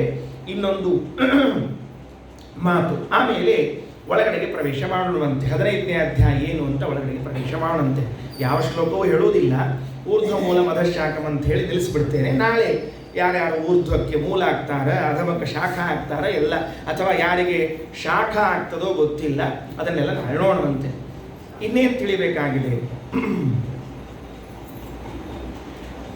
ಆಚಾರ್ಯರು, ನಮ್ಮ ಆಚಾರ್ಯರ ಬಗ್ಗೆ, ಶ್ರೀಮದಾಚಾರ್ಯರ ಬಗ್ಗೆ ನಾವು ಯಾವಾಗಲೂ ಬಹಳ ಬಹಳ ಬಹಳ ವಿಶ್ವಾಸ, ಬಹಳ ಬಹಳ ಗೌರವ. ಅವರ ಬಿಟ್ಟರೆ ನಮಗೆ ಗತಿ ಇಲ್ಲ. ಇಷ್ಟು ನೆನಪಿಟ್ಟುಕೊಂಡೇ ಶ್ರೀಮದಾಚಾರ್ಯ ಗ್ರಂಥವನ್ನು ಓದಬೇಕು. ನಾನು ನಿತ್ಯ ಪಾಠದಲ್ಲಿ ಪ್ರತಿ ಬಾರಿ ಹೇಳ್ತೇನೆ, ಪ್ರತಿ ವಾಕ್ಯ ಓದಿದಾಗ ಹೇಳ್ತೇನೆ, ಆಚಾರ್ಯರು ಇಲ್ಲದೆ ಹೋದರೆ ನಮಗೆ ಬೇರೆ ಗತಿ ಇಲ್ಲ, ಗತಿ ಇಲ್ಲ. ಯಾಕೆ? ಶ್ರೀಮದಾಚಾರ್ಯರು ಭಗವದ್ಗೀತೆಯ ಬಗ್ಗೆ ಏನು ಸಂಶೋಧನೆ ಮಾಡಿದ್ದಾರೆ? ನಾವೆಲ್ಲ ಏನು ಅಂದ್ಕೊಂಡಿದ್ದೀವಿ? ವ್ಯಾಖ್ಯಾನ ಬರೆದಿದ್ದಾರೆ. ಆಗಲೇ ಹೇಳಿದೆ ಪ್ರಸ್ಥಾನ ತ್ರಯಿಗೆ ಅಂತ ತಿಳಿದುಕೊಂಡು, ಹೌದು ಆಚಾರ್ಯರು ವ್ಯಾಖ್ಯಾನ ಬರೆದದ್ದು ಹೌದು, ವಿವಾದ ಇಲ್ಲ. ಆದರೆ ಸ್ವಾರಸ್ಯ ಏನು ಅಂದರೆ ಎರಡೆರಡು ವ್ಯಾಖ್ಯಾನ ಬರೆದಾರೆ ನಮ್ಮ ಆಚಾರ್ಯ. ಉಳಿದ ಮತಾಚಾರ್ಯರು ಕೇವಲ ಒಂದು ವ್ಯಾಖ್ಯಾನವನ್ನು ರಚನೆ ಮಾಡಿದ್ದಿದ್ದರೆ, ಶ್ರೀಮದಾಚಾರ್ಯರು ಮಾತ್ರ ಭಗವದ್ಗೀತೆಗೆ 2 ವ್ಯಾಖ್ಯಾನ, ಗೀತಾ ಭಾಷ್ಯ, ಗೀತಾ ತಾತ್ಪರ್ಯಗಳು ಅಂತ. ನಾರಾಯಣ ಪಂಡಿತಾಚಾರ್ಯರು ಈ ಗೀತಾ ಭಾಷ್ಯ, ಗೀತಾ ತಾತ್ಪರ್ಯಗಳನ್ನು ಹೇಳುವಾಗ ಎಷ್ಟು ಚಂದ ಹೇಳ್ತಾರೆ ಅಂದರೆ, ಗೀತಾ ತಾತ್ಪರ್ಯ ಭಾಷ್ಯಾಭ್ಯಾಮ್ ಆಭ್ಯಾಂ ವಿಶ್ವಂ ಪ್ರಕಾಶತೆ. ಏನಂತ ತಿಳ್ಕೊಂಡಿದ್ದೀರಿ? ಭಗವದ್ಗೀತೆ ಗೀತಾ ಭಾಷ್ಯಗಳು, ಗೀತೆ ಭಾಷ್ಯ ತಾತ್ಪರ್ಯಗಳೇನಿವು ಅಂದರೆ ನಾವು ಅಂದ್ಕೊಂಡಿದ್ದೇವೆ ನಾವು ವ್ಯಾಖ್ಯಾನ ಬರೆದಿದ್ದಾರೆ, ಅರ್ಥ ಬರೆದಿದ್ದಾರೆ. ಅಲ್ಲ, ನಮಗೆ ಕತ್ತಲಿದ್ರೆ ವಸ್ತುಗಳನ್ನು ಹುಡುಕ್ಲಿಕ್ಕೆ ಆಗೋದಿಲ್ಲ ಅಲ್ವಾ? ಕತ್ತಲಿದ್ರೆ ವಸ್ತುಗಳನ್ನು ಹುಡುಕ್ಲಿಕ್ಕೆ ಆಗೋದಿಲ್ಲ. ಅದಕ್ಕೆ ನಾವೇನು ಮಾಡಬೇಕು ಅಂದರೆ ಬೆಳಕಿನ ಸಹಾಯವನ್ನು ಪಡೆದಾಗ ಮಾತ್ರ ವಸ್ತುಗಳನ್ನು ಹುಡುಕ್ಲಿಕ್ಕೆ ಸಾಧ್ಯ ಆಗ್ತದೆ. ಅದಕ್ಕೆ ನಾರಾಯಣ ಪಂಡಿತಾಚಾರ್ಯ ಅಂತಾರೆ, ಭಗವದ್ಗೀತೆಗೆ ಶ್ರೀಮದಾಚಾರ್ಯರ ಭಾಷ್ಯನೆಂಬ ಸೂರ್ಯ, ತಾತ್ಪರ್ಯನೆಂಬ ಚಂದ್ರ ಇಬ್ಬರೂ ಇಲ್ಲದೆ ಹೋದರೆ ಗೀತೆಯಲ್ಲೇನು ಭಗವತ್ ತತ್ವವೆಂಬುವಂಥ ಮಾಣಿಕ್ಯ ಮಣಿ ಇದೆ ಅದು ನಮಗೆ ಸಿಗಲಿಲ್ಲ. ಯಾಕೆ? ಕತ್ತಲೆಯಲ್ಲಿ ಕುಳಿತು ಬಿಟ್ಟಿದೆ. ಬೇರೆ ದಾರ್ಶನಿಕ ಆಚಾರ್ಯ ಎಲ್ಲರೂ ಭಗವದ್ಗೀತೆಗೆ ವ್ಯಾಖ್ಯಾನ ಬರೆದಿದ್ದಾರೆ. ಬರೆದರೆ ಯಾರಿಗೂ ಕೂಡ ಸಮರ್ಪಕವಾಗಿ ವ್ಯಾಖ್ಯಾನ ಬರೆದಿದ್ದೇವೆ ಅಂತ ಅನಿಸಿಲ್ಲ. ನನಗನಿಸಿದ ಮಟ್ಟಿಗೆ ನಾವು ಓದುವರಿಗೆ ಅನಿಸ್ತದೆ ಏನು ಅಷ್ಟು ಸಮರ್ಪಕವಾದ ವ್ಯಾಖ್ಯಾನ ಅಲ್ಲ ಅಂತ. ಯಾಕೆ? ಆಚಾರ್ಯರು ಗೀತಾ ಭಾಷ್ಯಕ್ಕೆ ವ್ಯಾಖ್ಯಾನ ಮಾಡಲಿಕ್ಕೆ ಹೊರಟಾಗ ದೇವಂ ನಾರಾಯಣಂ ನತ್ವಾ ಸರ್ವದೋಷ ವಿವರ್ಜಿತಂ ಪರಿಪೂರ್ಣಂ ಗುರುಂಶ್ಚ ಗೀತಾರ್ಥಂ ವಕ್ಷಾಮಿ ಲೇಷತಃ ಅಂತ. ಗೀತಾರ್ಥವನ್ನ ಹೇಳ್ತೀನಿ. ಟೀಕಾಕೃತ್ಪಾದ ಪ್ರಶ್ನೆ ಮಾಡ್ತಾರಲ್ರಿ, ಗೀತಾರ್ಥವನ್ನು ಹೇಳ್ತೀನಿ ಪ್ರತಿಜ್ಞೆ ಮಾಡಬೇಕು. ನೀವು ಬರೆಯೋದ್ರಿಂದ ಗೊತ್ತಾಗ್ಲಿಕ್ಕೆ ನಮಗೆ. ಹರಿಕಥಾಮೃತ ಸಾರದ ಅರ್ಥವನ್ನು ಹೇಳುತ್ತೀನಿ ಅಂತ ಬರೆದು ಹೇಳಬೇಕಾಗಿಲ್ಲ. ನೀವು ಅರ್ಥ ಬರೆದು ಬಿಟ್ಟರೆ ಹರಿಕಥಾಮೃತ ಸಾರದ ಅರ್ಥ ಬರ್ಲಿಕ್ಕೆ ಅಂತ ಗೊತ್ತಾಗ್ತದೆ. ಉಪನಿಷತ್ತಿಗೆ ಅರ್ಥ ಬರೀತೀನಿ ಪ್ರತಿಜ್ಞೆ ಬೇಕಾಗಿಲ್ಲ, ನೀವು ಅರ್ಥ ಬರೆದರೂ ಸಾಕು, ಬರೀತಾರ. ಹಾಗಿದ್ರೆ ಶ್ರೀಮದಾಚಾರ್ಯ ಯಾಕೆ ಗೀತಾರ್ಥಂ ವಕ್ಷ್ಯಾಮಿ ಅನ್ನಬೇಕಾಯಿತು? ಸೂತ್ರಾರ್ಥ ಉಚ್ಯತೆ ಅನ್ನಬೇಕಾಗಿತ್ತು. ನಾರಾಯಣಂ ಗುಣೈ ಸರ್ವೈರ್ ಉದೀರ್ಣಂ ದೋಷವರ್ಜಿತಂ ಜ್ಞೇಯಂ ಗಮ್ಯಂ ಗುರುಶ್ಚಾಪಿ ನತ್ವಾ ಸೂತ್ರಾರ್ಥ ಉಚ್ಯತೆ. ಅಲ್ಲಿ ಸೂತ್ರಾರ್ಥ ಅಂತಾರೆ, ಇಲ್ಲಿ ಗೀತಾರ್ಥ ಅಂತಾರೆ. ಯಾಕೆ ಅಂತ ಅದಕ್ಕೆ ಟೀಕಾಕೃತ್ಪಾದರಂತಾರ, ಇದೇ ನಿಜವಾದ ಅರ್ಥ ಅಂತನ್ನೋದಕ್ಕಾಗಿ ಹಾಗೆ ಬರೆದಿದ್ದಾರಂತೆ. ಮತ್ತೆ ಉಳಿದವರು ಬರೆದಿದ್ದಾರಲ್ಲ, ಉಳಿದವರು ಗೀತೆಯ ಅರ್ಥವನ್ನ ಬರೆದಿಲ್ಲ. ಉಳಿದವರು ತಮ್ಮ ತಲೆಯಲ್ಲಿ ಇದ್ದ ಅರ್ಥವನ್ನ ಗೀತೆಯಲ್ಲಿ ಸೇರಿಸಿದ್ದಾರೆ. ಅನ್ಯೈಹಿ ಉಳಿದವರಿದ್ದಾರಲ್ಲ, ಆ ಉಳಿದವರು ಏನ್ ಮಾಡಿದ್ದಾರೆ ಅಂದ್ರೆ ತಮ್ಮ ತಲೆಯಲ್ಲಿ ಏನು ಅರ್ಥಗಳಿವೆಯಲ್ಲ ಅವನ್ನೆಲ್ಲ ಗೀತೆಯಲ್ಲಿ ಸೇರಿಸಿದ್ದಾರೆ. ಶ್ರೀಮದಾಚಾರ್ಯರು ಗೀತೆಯಲ್ಲಿ ಇದ್ದ ಅರ್ಥ ತಮ್ಮ ತಲೆಗೆ ಬರುವಂತೆ ನೋಡಿಕೊಂಡಿದ್ದಾರೆ. ಇದನ್ನ ಏನೋ ನಮ್ಮ ಆಚಾರ್ಯರು ಅನ್ನುವುದಕ್ಕಾಗಿ ನಾನು ಉದ್ಗಾರ ತೆಗೆದು ಹೇಳ್ತಿಲ್ಲ. ನೀವು ಕೇಳುವ ಇಚ್ಛೆ ಇದ್ದವರಾದರೆ ಒಂದು ಕಡೆಯಲ್ಲಿ ಬೇರೆ ವ್ಯಾಖ್ಯಾನಗಳು, ಒಂದು ಕಡೆಗೆ ಆಚಾರ್ಯ ವ್ಯಾಖ್ಯಾನಗಳನ್ನ ಎರಡನ್ನು ಇಟ್ಟು ನಿಮ್ಮ ಮುಂದೆಯೇ ವ್ಯಾಖ್ಯಾನಿಸಿ ತೋರಿಸ್ತೇನೆ. ಆಗ ಯಾವ ಅರ್ಥ ಸಮಂಜಸವಾದದ್ದು, ಗೀತೆಗೆ ಅತ್ಯಂತ ಹತ್ತಿರದ ಅರ್ಥ ಅಂತ ಗೊತ್ತಾಗುತ್ತೋ ಅದನ್ನು ನೀವು ಸ್ವೀಕಾರ ಮಾಡಿ. ಇದು ಪರೀಕ್ಷೆ ಮಾಡಿ ಆದದ್ದೇ ಹೊರತಾಗಿ ಏನೋ ಭಾವೋದ್ವೇಗಕ್ಕೆ ಒಳಗಾಗಿ ನಮ್ಮ ಆಚಾರ್ಯರು ಅಂತ ಬೆನ್ನು ಚಪ್ಪರಿಸಿಕೊಂಡು ಹೇಳಿದ್ದಲ್ಲ. ಯಾಕೆ ಅಂದರೆ ಬೇರೆ ದಾರ್ಶನಿಕ ಆಚಾರ್ಯಗಳು ಹೇಳಿದ ಅರ್ಥ ಇಡೀ ಗೀತೆಯ ಸ್ಫೂರ್ತಿಗೆ ವಿರುದ್ಧವಾಗಿರುವಂಥದ್ದು. ಅರ್ಜುನನಿಗೆ ಕೃಷ್ಣ ಕರ್ಮ ಬೋಧನೆಯನ್ನು ಮಾಡ್ತಾ ಇದ್ದಾನೆ, ಕರ್ಮವನ್ನು ಮಾಡುವಂತ. ಬೇರೆ ಆಚಾರ್ಯರು ಕರ್ಮವನ್ನು ಅರ್ಜುನನಿಗೆ ಹೇಳೇ ಇಲ್ಲ. ಅಜ್ಞಾನಿಯಾದವನಿಗೆ ಕರ್ಮ ಮಾಡು ಅಂತ ಹೇಳ್ತಾರೆ, ಜ್ಞಾನಿಗೆ ಕರ್ಮ ಬೇಡ ಅಂತ ಹೇಳ್ತಾರೆ. ಹಿಂಗೆಲ್ಲ ಗೀತೆಯನ್ನು ವ್ಯಾಖ್ಯಾನ ಮಾಡ್ತಾ ಹೋಗ್ಬಿಡುತ್ತಾರೆ. ಅರ್ಜುನ ಅಜ್ಞಾನಿಯಂತೆ ಪಾಪ ನೀ ಕರ್ಮ ಮಾಡು, ಜ್ಞಾನಿಗಳಿಗೆ ಏನೂ ಕರ್ಮ ಸಂಬಂಧ ಇಲ್ಲ. ಶ್ರೀಮದಾಚಾರ್ಯ ಅಂತಾರೆ, ಅರ್ಜುನ ಅಜ್ಞಾನಿ ಅಂತ ನಿಮಗೇನಾದ್ರೂ ಸ್ವಪ್ನದಲ್ಲಿ ಬಂದು ಹೇಳಿದ್ನ, ಅಥವಾ ನೀವು ಸುಮ್ಮನೆ ಅಂದ್ರೆ ಕೆಲವೊಮ್ಮೆ ಏನಾಗ್ತಿರ್ತಾವ, ಕೆಲವೆಲ್ಲ ಸ್ವಪ್ನದಾಗ ಬಂದು ಹೇಳ್ಬೇಕಾಗ್ತಿರ್ತಾರೆ, ನಾನು ನಾಳೆ ಮನೆಗೆ ಊಟಕ್ಕೆ ಬರ್ತೀನಿ ಅಂತ ಹಿಂಗೆ ಹೇಳ್ತಾರೆ. ಇಲ್ಲ, ಕೆಲವೆಲ್ಲ ಸ್ವಪ್ನದಾಗ ಅವ್ರು ಬೆಳಿಗ್ಗೆ ಎದ್ಕೊಳ್ಳಿ ಹಾಬಿ ಯಾಕೆ ಬಂದ, ನಮ್ಮ ಮನೆಗೆ ಊಟಕ್ಕೆ ಬರ್ತೀನಿ ಅಂತ ಹೇಳ್ದ ಅಂತ. ಹಂಗ ಯಾರಾದ್ರೂ ಸ್ವಪ್ನದಲ್ಲಿ ಬಂದು ಹೇಳಿದ್ರ, ಅಥವಾ ಗುರು ಪರಂಪರೆಯಿಂದ ಬಂದ, ಏನಿದೆ ಸಂಬಂಧ ಇಲ್ಲ. ಹಾಗಿದ್ರೆ ಯಾಕೆ ಅಂತ ಹೇಳಿದ್ರೆ ನೀವು ತಪ್ಪು ಹೇಳ್ತಿದ್ದೀರಿ ಅಂತ ಆಚಾರ್ಯ ವಿವರಣೆಯನ್ನು ಮಾಡಿಕೊಡ್ತಾರೆ. ಉಳಿದು ಬಿಟ್ಬಿಡ್ರಿ. ಕರ್ಮಣ್ಯೇವಾಧಿಕಾರಸ್ಥೆ ಮಾ ಫಲೇಶು ಕದಾಚನ ಮಾ ಕರ್ಮ ಫಲಹೇತುರ್ಭೂ ಮಾತೆ ಸಂಗೋಸ್ತ್ವಕರ್ಮಣಿ. ಈ ಶ್ಲೋಕಕ್ಕೆ ಎಷ್ಟು ತಪ್ಪು ಅರ್ಥ ಮಾಡ್ಲಿಕ್ಕೆ ಸಾಧ್ಯ ಇದೆ ಅಷ್ಟು ಅರ್ಥ ಮಾಡಿಬಿಟ್ಟಿದ್ದಾರೆ. ಆಚಾರ್ಯರು ಬರೋವರೆಗೂ ಈ ಶ್ಲೋಕಕ್ಕೆ ಸರಿಯಾದ ಅರ್ಥ ಆಗಿದ್ದಿಲ್ಲ. ಆಚಾರ್ಯರು ಬಂದ ಮೇಲೆ ಈ ಶ್ಲೋಕಕ್ಕೆ ಸರಿಯಾದ ಅರ್ಥ ಸಿಕ್ಕಿತು. ಎಲ್ಲವೂ ವ್ಯಾಖ್ಯಾನ ಪುರಸ್ಸರವಾಗಿ. ಯಾಕೆಷ್ಟು ದೀರ್ಘವಾಗಿ ಬಿಟ್ಟಿಗೆ ಹಾಕಿದೆ ಅಂದರೆ, ನಮ್ಮ ಆಚಾರ್ಯರು ಗೀತಾಭಾಷ್ಯ ಗೀತಾ ತಾತ್ಪರ್ಯಗಳನ್ನು ಕೊಡದೇ ಹೋಗಿದ್ದರೆ ಗೀತೆಯಲ್ಲಿರುವ ನಿಜವಾದ ಆಂತರ್ಯ ತತ್ವ ತಿಳಿತಿರಲಿಲ್ಲ, ಕೃಷ್ಣನ ಹಾರ್ಥ ತಿಳಿತಿರಲಿಲ್ಲ. ಅದಕ್ಕಾಗಿ ಬೇಕಾಯಿತು. ಒಂದು ಎಕ್ಸಾಂಪಲ್, ಇದು ಸಂಶೋಧನೆ. ನಮ್ಮ ಆಚಾರ್ಯರ ಸಂಶೋಧನೆಯ ಮುಖ ಹೇಗಿದೆ ಎಂಬುದಕ್ಕೆ ದೃಷ್ಟಾಂತ. ಏನಾಯಿತು, ಭಗವದ್ಗೀತೆ ಇದು ಮೂಲ ಗ್ರಂಥವ ಅಥವಾ ಸಂಗ್ರಹ ಗ್ರಂಥವ ಅಂತ ಒಂದು ಪ್ರಶ್ನೆ ಶ್ರೀಮದಾಚಾರ್ಯರು. ನಾವೆಲ್ಲ ಇಷ್ಟೊತ್ತಿನವರೆಗೆ ಅಂದ್ಕೊಂಡದ್ದು ಕೃಷ್ಣನೇ ನೇರಾನೇರವಾಗಿ ಉಪದೇಶವನ್ನು ಮಾಡಿಬಿಟ್ಟಿದ್ದಾನೆ ಅಂತ. ಶ್ರೀಮದಾಚಾರ್ಯರಂತಾರೆ, ಇದು ಕೃಷ್ಣ ಹೇಳಿದ ಮೂಲ ಗ್ರಂಥ ಅಂತ ತಿಳಿಬೇಡ್ರಿ, ಈಗಾಗಲೇ ಇದು ಬೇರೆ ಕಡೆಗೆ ಬಂದಾಗಿದೆ, ಅದರಿಂದ ಸ್ಫೂರ್ತಿ ಪಡೆದದ್ದು ಅಥವಾ ಅದನ್ನೇ ಇನ್ನೊಂದು ರೂಪದಲ್ಲಿ ಹೇಳಿದ್ದು ಅಂತ. ಯಾವುದು ಅಂತ ಕೇಳಿದ್ರೆ ಆಚಾರ್ಯರಂತಾರೆ, ಪಂಚರಾತ್ರ ಅಂತ ಒಂದ್ರ ಬಗ್ಗೆ ಕೇಳ್ತಾ ಇರ್ತೀವಿ. ಅದಕ್ಕೆ ಪಾಂಚರಾತ್ರಾಗಮ ಅಂತ ಕರೀತಾರೆ. ನಮ್ಮಲ್ಲಿ ಬಹಳ ಪ್ರಸಿದ್ಧಿ, ವೈಷ್ಣವರಲ್ಲಿ ಪಾಂಚರಾತ್ರಾಗಮ ಎಂಬುದು ಪ್ರಸಿದ್ಧಿ. ಅದ್ವೈತ ದರ್ಶನದಲ್ಲಿ ಪಾಂಚರಾತ್ರಾಗಮಗಳ ವಿರೋಧ ಇದೆ, ನಿಷೇಧವನ್ನು ಮಾಡ್ತಾರೆ ಆಚಾರ್ಯರು. ವೇದವ್ಯಾಸ ದೇವರ ಓಂ ಉತ್ಪತ್ತಿ ಸಂಭವಾತ್ ಓಂ ಆ ಒಂದು ಅಧಿಕರಣ 2ನೇ ಅಧ್ಯಾಯದ ಒಂದು ಪಾದದಲ್ಲಿ ಬರುವಂತಹದ್ದು. ಅಲ್ಲಿ ಹೇಳುವಾಗ ಸ್ಪಷ್ಟವಾಗಿ ಅದ್ವೈತ ದರ್ಶನದಲ್ಲಿ ಹೇಗೆ ಪಂಚರಾತ್ರದ ನಿಷೇಧ ನಡೆದಿದೆ ಅದನ್ನೆಲ್ಲವನ್ನ ಉಲ್ಲೇಖ ಮಾಡಿ ಆಚಾರ್ಯರಂತಾರೆ, ನೀವು ಪಾಂಚರಾತ್ರವನ್ನು ಒಪ್ಪಿಕೊಳ್ಳಲಿಕ್ಕೆ ಸಾಧ್ಯ ಇಲ್ಲ ಅಂತಾದರೆ ಗೀತೆಗೆ ವ್ಯಾಖ್ಯಾನ ಮಾಡಲಿಕ್ಕೂ ನಿಮಗೆ ಬರುವುದಿಲ್ಲ. ಆದ್ದರಿಂದ ಗೀತೆಗೆ ವ್ಯಾಖ್ಯಾನ ಮಾಡ್ತೀರಿ, ಗೀತೆಯನ್ನು ಒಪ್ಪಿಕೊಳ್ತೀರಿ ಅಂತ ಆದರೆ ಅವಶ್ಯವಾಗಿ ಪಾಂಚರಾತ್ರವನ್ನು ಒಪ್ಪಬೇಕು ಅಂತ ಶ್ರೀಮದಾಚಾರ್ಯರು ಲಾಕ್ ಮಾಡಿ ಇಡ್ತಾರೆ ಅವರಿಗೆ. ಯಾಕೆ ಈ ಮಾತು ಹೇಳಿದೆ ಅಂದರೆ, 4ನೇ ಅಧ್ಯಾಯದ ತಾತ್ಪರ್ಯದಲ್ಲಿ ಹೇಳುವಾಗ ಶ್ರೀಮದಾಚಾರ್ಯರು ಬ್ರಹ್ಮವೈವರ್ತ ಪುರಾಣದ ವಾಕ್ಯಗಳನ್ನು ಸಂಗ್ರಹ ಮಾಡಿ ನಮಗೆ ಕೊಡ್ತಾರೆ. ಬ್ರಹ್ಮ ರುದ್ರೇಂದ್ರ ಸೂರ್ಯಾಣಾಂ ಯದ್ದತ್ತಂ ವಿಷ್ಣುನಾ ಪುರ. ಮೂಲ ರೂಪದಲ್ಲಿ ಪರಮಾತ್ಮ ಇಷ್ಟು ಜನರಿಗೆ ಉಪದೇಶ ಮಾಡಿದ್ದಂತೆ. ಯಾರ್ಯಾರಿಗೆ? ಬ್ರಹ್ಮ, ರುದ್ರ, ಇಂದ್ರ, ಸೂರ್ಯಾಣ. ನೆನಪಿಟ್ಟುಕೊಳ್ಳ್ರಿ, ಬ್ರಹ್ಮದೇವರಿಗೆ ಅಲ್ಲಿ ಶಬ್ದದಲ್ಲಿ ಕೆಲವರನ್ನು ಹೇಳಿದ್ದಾರೆ, ಕೆಲವರನ್ನ ಕೆಳಗಡೆಗೆ ಹೇಳುತ್ತಾರೆ. ಬ್ರಹ್ಮದೇವರಿಗೆ, ವಾಯುದೇವರಿಗೆ, ರುದ್ರದೇವರಿಗೆ, ಇಂದ್ರ, ಸೂರ್ಯ, ಯಮ, ಅಶ್ವಿನಿ ದೇವತೆಗಳು. ಸರಿನಾ? ಯಾರ್ಯಾರು ಬಂದಾರ? ವಾಯುದೇವರು ಬಂದಿದ್ದಾರೆ, ಆಮೇಲೆ ಇಂದ್ರದೇವರು ಬಂದಿದ್ದಾರೆ, ಯಮ ಬಂದಿದ್ದಾರೆ, ಅಶ್ವಿನಿ ದೇವತೆಗಳು ಬಂದಿದ್ದಾರೆ. ಈ 5 ಜನರು ಇವರೇ ಪಾಂಡವರು ಅಲ್ವಾ? ಭೀಮ, ಅರ್ಜುನ, ಧರ್ಮ, ನಕುಲ ಸಹದೇವ ತಾರತಮ್ಯದ ಕ್ರಮದಲ್ಲಿ ಹೇಳ್ತಾ ಇದ್ದೇನೆ, ಅಣ್ಣ ತಮ್ಮದ ಲೆಕ್ಕದಲ್ಲಿ. ಆಮೇಲೆ ಈ ಪಂಚ ಪಾಂಡವರೇನಿದ್ದಾರೆ ಇವರು ಮೂಲ ರೂಪದಲ್ಲಿ ವಾಯು, ಇಂದ್ರ, ಯಮ, ಅಶ್ವಿನಿ ದೇವತೆಗಳೇನಾಗಿದ್ದಾರೆ ಇವರಿಗೆ ಸಾಕ್ಷಾತ್ ಪರಮಾತ್ಮನೇ ಉಪದೇಶವನ್ನು ಮಾಡ್ತಾ ಇದ್ದಾನೆ. ಜೊತೆಗೆ ಬ್ರಹ್ಮದೇವರು ಇದ್ದಾರೆ. ಏನು ಉಪದೇಶ ಮಾಡಿದ್ದಾನೋ ಅದನ್ನ ಪಾಂಚರಾತ್ರಾಗಮ ಅಂತ ಕರೀತಾ ಇದ್ದಾರೆ. ಅದರ ಪಾಂಚರಾತ್ರಾಗಮ ಅಂತ. ಇವತ್ತಿಗೂ ನಮಗೆ ಪಾಂಚರಾತ್ರದ ಕೆಲವು ಅಂಶಗಳು ಸಿಗುತ್ತದೆ. ಎಷ್ಟು ಸಿಗುತ್ತದೆ ಅಂದರೆ, ಧನುರ್ಮಾಸದ ಮಾಹಾತ್ಮ್ಯ ಇದು ಪಂಚರಾತ್ರದಲ್ಲಿ ಬಂದದ್ದು. ಜಿತಂತೆ ಸ್ತೋತ್ರ ಇದು ಪಂಚರಾತ್ರಾಗಮದಲ್ಲಿ ಬಂದದ್ದು. ಅಷ್ಟಷ್ಟೇ ಉಳ್ಕೊಂಡಿವೆ, ಎಲ್ಲ ಸಿಗೋದಿಲ್ಲ, ಸ್ವಲ್ಪ ಭಾಗ ಸಿಗುವಂತಹದ್ದು. ಇದು ಎಷ್ಟು ದೊಡ್ಡದಾದ ಗ್ರಂಥ ಇತ್ತು ಅಂತ ಇದನ್ನು ನೋಡಿದಾಗ ಅರ್ಥ ಆಗ್ತದೆ. ಅಂತಹ ಪಂಚರಾತ್ರಾಗಮವನ್ನು ಅವರಿಗೆ ಉಪದೇಶ ಮಾಡಿದ. ಯತ್ತತ್ತಂ ವಿಷ್ಣುನಾಪುರ ಪಂಚರಾತ್ರಾತ್ಮಕಂ ಜ್ಞಾನಂ. ಸರಿ, ಮುಂದೇನು? ವ್ಯಾಸೋದಾತ್ ಪಾಂಡವೇಶು ತತ. ಇದನ್ನು ಮೂಲ ರೂಪದಲ್ಲಿ ವಿಷ್ಣುವಾಗಿ ಉಪದೇಶ ಮಾಡಿದ. ವೇದವ್ಯಾಸ ದೇವರಾಗಿ ಎಲ್ಲ ಪಾಂಡವರನ್ನ ಕೂಡಿಸಿಕೊಂಡು ಪಾಠ ಹೇಳಿದ್ರಂತೆ. ಹೊಸ ಅಂಶ, ಬೆಳಕು. ಹೊಸ ಅಂಶ ಅಂದರೆ, ನಾವು ಪಾಂಡವರು ದ್ರೋಣಾಚಾರ್ಯಗಳಿಗೆ ಅಧ್ಯಯನ ಮಾಡಿದ್ದಾರೆ, ಪಾಂಡವರು ಕೃಪಾಚಾರ್ಯಗಳಿಗೆ ಅಧ್ಯಯನ ಮಾಡಿದ್ದಾರೆ, ಪಾಂಡವರು ಭೀಷ್ಮಾಚಾರ್ಯಗಳಿಗೆ ಅಧ್ಯಯನ ಮಾಡಿದ್ದಾರೆ, ಪಾಂಡವರು ಇದರ ಕಡೆಗೆ ಅಧ್ಯಯನ ಮಾಡಿದ್ದಾರೆ ಅಂತ ತಿಳಿತೇವೆ. ಆದರೆ ವ್ಯಾಸರ ಕಡೆಗೆ ಅಧ್ಯಯನ ಮಾಡಿದ್ದಾರೆ ಎಂಬುದು ಮೂಲದಲ್ಲಿ ಸಿಗುವುದಿಲ್ಲ ಬೇಗನೆ ಸ್ಪಷ್ಟವಾಗಿ, ಅಥವಾ ಹುಡುಕಾಡಬೇಕಾಗ್ತದೆ. ಇಲ್ಲಿ ಸಿಕ್ತು. ಏನು ಸಿಕ್ತು ಅಂದರೆ, ವೇದವ್ಯಾಸ ದೇವರು ಎಲ್ಲ ಕುಂತಿ ಪುತ್ರರನ್ನ ಕೂಡಿಸಿಕೊಂಡು ಪಾಠ ಹೇಳಿದ್ರಂತೆ. ಏನು ಹೇಳಿದರು ಅಂದರೆ, ಮೂಲ ರೂಪದಲ್ಲಿ ಯಾವುದು ಪಂಚರಾತ್ರವನ್ನು ಹೇಳಿದ್ರು ಅದೇ ಪಂಚರಾತ್ರವನ್ನೇ ವೇದವ್ಯಾಸ ದೇವರು ಮತ್ತೆ ಈ ಜನರಿಗೆ ಉಪದೇಶ ಮಾಡಿದ್ರಂತೆ.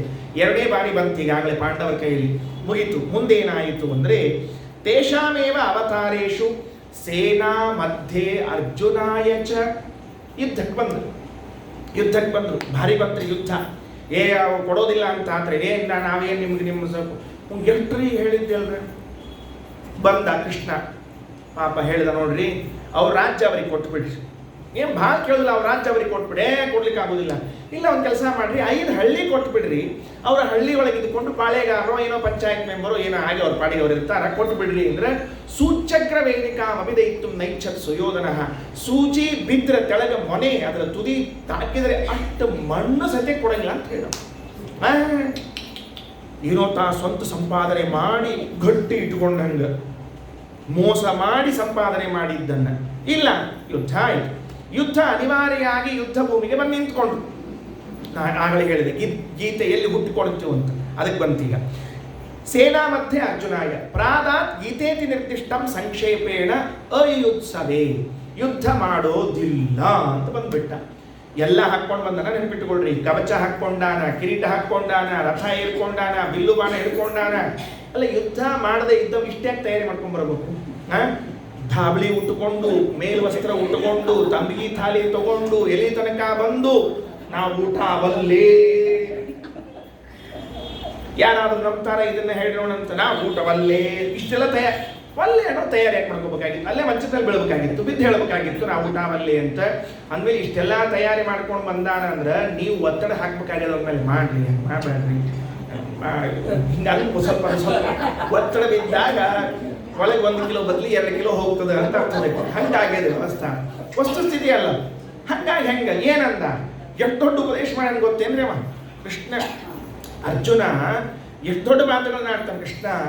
ಕುಲಕ್ಷಯ ಆಗ್ಬಿಡ್ತದಪ್ಪ, ಎಲ್ಲ ಕುಲನಾಶ ಆಗ್ತದೆ. ಪತಂತಿ ಪಿತರೋಕೇಶ ಲುಪ್ತ ಪಿಂಡೋದಕ ಕ್ರಿಯಾ. ಇವರೆಲ್ಲ ಹೋಗಿಬಿಟ್ರು ಅಂದ್ರೆ ನಾಳೆ ಶ್ರಾದ್ದ ಮಾಡೋರು ಯಾರು ಇವರಿಗೆ? ಅವರಿಗೆ ಶ್ರಾದ್ದ ಮಾಡದೇ ಇದ್ರೆ ನರಕದಲ್ಲಿ ಉಳಿಬೇಕಾಗ್ತದೆ. ಇಲ್ಲಿ ಅವೇನು ಉಳ್ಕೊಂಡಿರ್ತಾವೆ, ಹೆಣ್ಮಕ್ಳು ಪಣ್ಮಕ್ಳು ಅವೇನು ಮಕ್ಕಳು ಉಳ್ಕೊಂಡಿರ್ತಾವೆ, ಎಲ್ಲ ನಾಳೆ ಸಂಕರ ಆಗ್ಬಿಡ್ತದೆ. ಸಂಕರ ಅಥವಾ ಗತಿ ಆಗ್ಬಿಡ್ತದೆ. ಹಿಂಗೆಲ್ಲ ದೊಡ್ಡ ಉಪದೇಶ ಮಾಡಿದ್ರಿ. ಯಾಕೆ ಹಂಗಾತು ಅಂದ್ರೆ ಭೀಷ್ಮ, ದ್ರೋಣ, ಕೃಪಾ ಇವನ್ನೆಲ್ಲ ಮುಖ ಹೊಡೆದುಕೊಂಡೆ ನಮ್ಮವ್ರು ಅಂತ ಹೇಳಿ ಬಂತ್ರಿ. ಕೃಷ್ಣಂದ ಎಂಥ ಬಂಧು ವ್ಯಾಮೋಹನೋ ನಿನಗನ್ನವ. ಇದ ಭೀಷ್ಮ ದ್ರೋಣಾದಿಗಳು ಮೊನ್ನೆ ಉತ್ತರ ಗೋಗ್ರಹಣ ಕಾಲಕ್ಕೆ ಬಂದಿದ್ರಿ. ವಿರಾಟ್ ನಗರದಾಗಿದ್ದಾಗ ಒಬ್ಬೊಬ್ಬರಿಗೆ ಹೊಡೆದ ಮಲಗಿಸಿ ಒಟ್ಟು ತಗೊಂಡು ಬಂದಿದ್ದ. ಅವತ್ತು ಯುದ್ಧ ಮಾಡೋ ಕಾಲಕ್ಕೆ ಏನೇನು ಅನಿಸಿದ್ದಿಲ್ರಿ, ಇವತ್ತು ಯುದ್ಧ ಮಾಡೋ ಕಾಲಕ್ಕೆ ನಮ್ಮೂರು ಹೊಚ್ಚಿಬಿಡ್ತಂತ. ಈ ಬಂಧು ವ್ಯಾಮೋಹ ಅಂಬೋದು ಹೆಂಗೆ ಕೆಡಿಸ್ತಿರ್ತದ ಅಂತ. ಒಂದು ಊರಿತ್ತಂತೆ, ಒಂದು ಊರಿನೊಳಗೆ ಒಬ್ಬ ಜಡ್ಜ್ ಇದ್ದಂತೆ, ನ್ಯಾಯಾಧೀಶ.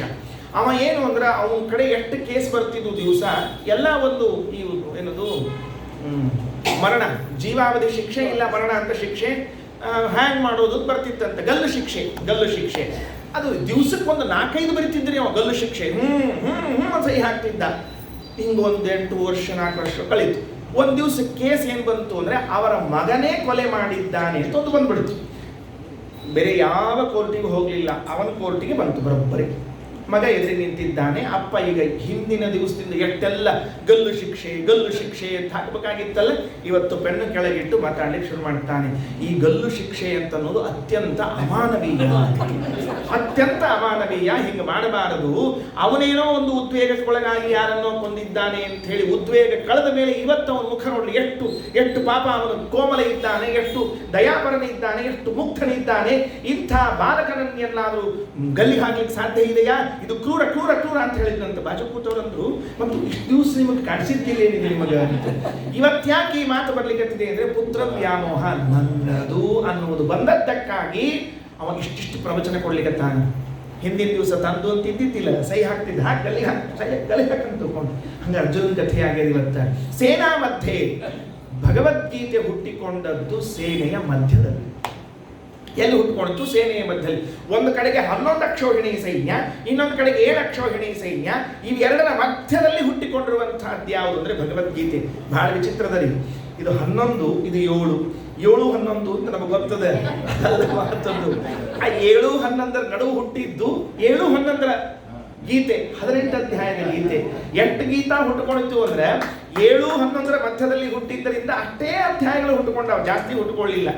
ನೋಡ್ರಿ, ಒಂದು ದಿವಸ ನಾವು ಗೀತಾ ಯಾಕಷ್ಟು ಅಧ್ಯಾಯ, ಒಂದೆರಡು ಅಧ್ಯಾಯ ಕಡಿಮೆ ಮಾಡಿದ್ರೆ ಪಾಪ ಹೇಳೋ ಆಚಾರ್ಯಗೂ ಅನುಕೂಲ ಆಗ್ತಿತ್ತು, ಕೇಳೋರು ಉಳಿದು ಎಲ್ಲಕ್ಕಿಂತ ಪಾರಾಯಣ ಮಾಡೋರಿಗೆ ಅನುಕೂಲ ಬಹಳ ಅನುಕೂಲ ಆಗ್ತಿತ್ತು. ಅಂದ್ರೆ ಇಲ್ಲಪ್ಪ, ಏನ್ ಮಾಡ್ಲಿಕ್ಕೆ ಬರೋದಿಲ್ಲ. ಯಾಕಂದ್ರೆ ಒಂದು ಕಡೆಗೆ 11 ನಿಂತ್ಕೊಂಡಿವೆ, ಇನ್ನೊಂದು ಕಡೆಗೆ 7 ನಿಂತ್ಕೊಂಡಿವೆ. ಇದರ ಮಧ್ಯದಲ್ಲಿ ಗೀತೆ ಹುಟ್ಟುವಾಗ ಈ ಕಡೆಗೆ 11 ಆಹ್ವಾನಿಸಬೇಕು, ಆ ಕಡೆ 7 ತರಬೇಕು. ತಂದಾಗ ಮಾತ್ರ ಏನಾಗ್ತದೆ ಅಂದ್ರೆ 18 ಆಗುತ್ತೆ. ಅಂದ್ಮೇಲೆ 18 ಅಧ್ಯಾಯದ ಗೀತೆ ಹುಟ್ಟುಕೊಂಡಿತ್ತು. ನೋಡ್ರಿ, ಮುಂದೆ ಮೊದಲು ಮೂಲ ರೂಪದಲ್ಲಿ ಪರಮಾತ್ಮ ಉಪದೇಶ ಮಾಡಿದ ಪಂಚರಾತ್ರ, ಆ ವ್ಯಾಸಾವತಾರದಲ್ಲಿ ಅದನ್ನೇ ಪಾಂಡವರಿಗೆ ಉಪದೇಶ ಮಾಡಿದ್ರು. ಪುನಃ ಕೃಷ್ಣ ಅದನ್ನೇ ಸೇನೆಯ ಮಧ್ಯದಲ್ಲಿ ಯುದ್ಧ ಆಡುವುದಿಲ್ಲ ಅಂತ ನಿಂತಿರುವಂತಹ ಅರ್ಜುನನಿಗೆ ಉಪದೇಶ ಮಾಡಿದ್ದಾನೆ. ಹಾಗಾಗಿ ಭಗವದ್ಗೀತೆ ಅಂದ್ರೆ ಪಂಚರಾತ್ರಾಗಮ ಅಂತ ಬರೆದುಕೊಡುತ್ತಾರೆ ಶ್ರೀಮದಾಚಾರ್ಯ. ಇದು ಸಂಶೋಧನೆ, ನಮ್ಮ ಆಚಾರ್ಯ ಮಾಡಿಕೊಟ್ಟ ಸಂಶೋಧನೆ. ಹುಡುಕಾಟ ಹೀಗೆ ಹುಡುಕ್ಬೇಕು, ಮುಗಿಲಿಲ್ಲ. ಏನಿದೆ ಅರ್ಥಾತ್ ಭಗವದ್ಗೀತೆಯಲ್ಲಿ ಹೇಳಲಿಕ್ಕೆ ಅಂದ್ರೆ, ಯಥಾ ಕುರ್ವಂತಿ ಕರ್ಮಾಣಿ ಯಥಾ ಜಾನಂತಿ ದೇವತಾಃ ಸರ್ವೇ ಕಾರ್ತಯುಗಾಶ್ಚೈವ ನೃಪಾಶ್ಚ ಮನುಪೂರ್ವಕಾಃ ಜ್ಞಾತವ್ಯಂ ಚೈವ ಕರ್ತವ್ಯಂ ಯಥಾ ಸರ್ವೇ ಮುಮುಕ್ಷುಭಿಃ. ನೋಡ್ರಿ, 4 ಯುಗಗಳು, ಕೃತತ್ರೇತ ದ್ವಾಪರ ಕಲಿ. ಈ 4 ಯುಗಗಳಲ್ಲಿ ಪ್ರಾಯ ಕೃತತ್ರೇತ ದ್ವಾಪರಗಳಲ್ಲಿ ದೊಡ್ಡ ದೊಡ್ಡ ದೇವತೆಗಳು, ರಾಜರು ಎಲ್ಲರೂ ಆಗಿ ಹೋದರು. ಕಲಿಯುಗದಲ್ಲಿ ಪ್ರಾಯ ಕಡಿಮೆ ದೇವತೆಗಳು, ರಾಜರು ಆಗ್ತಾ ಬರ್ತಾರೆ. ಸಜ್ಜೀವಿಗಳು, ಸುಜನರು, ದೊಡ್ಡ ದೊಡ್ಡ ವಿಭೂತಿ ಪುರುಷರು ಆಗ್ತಾರೆ.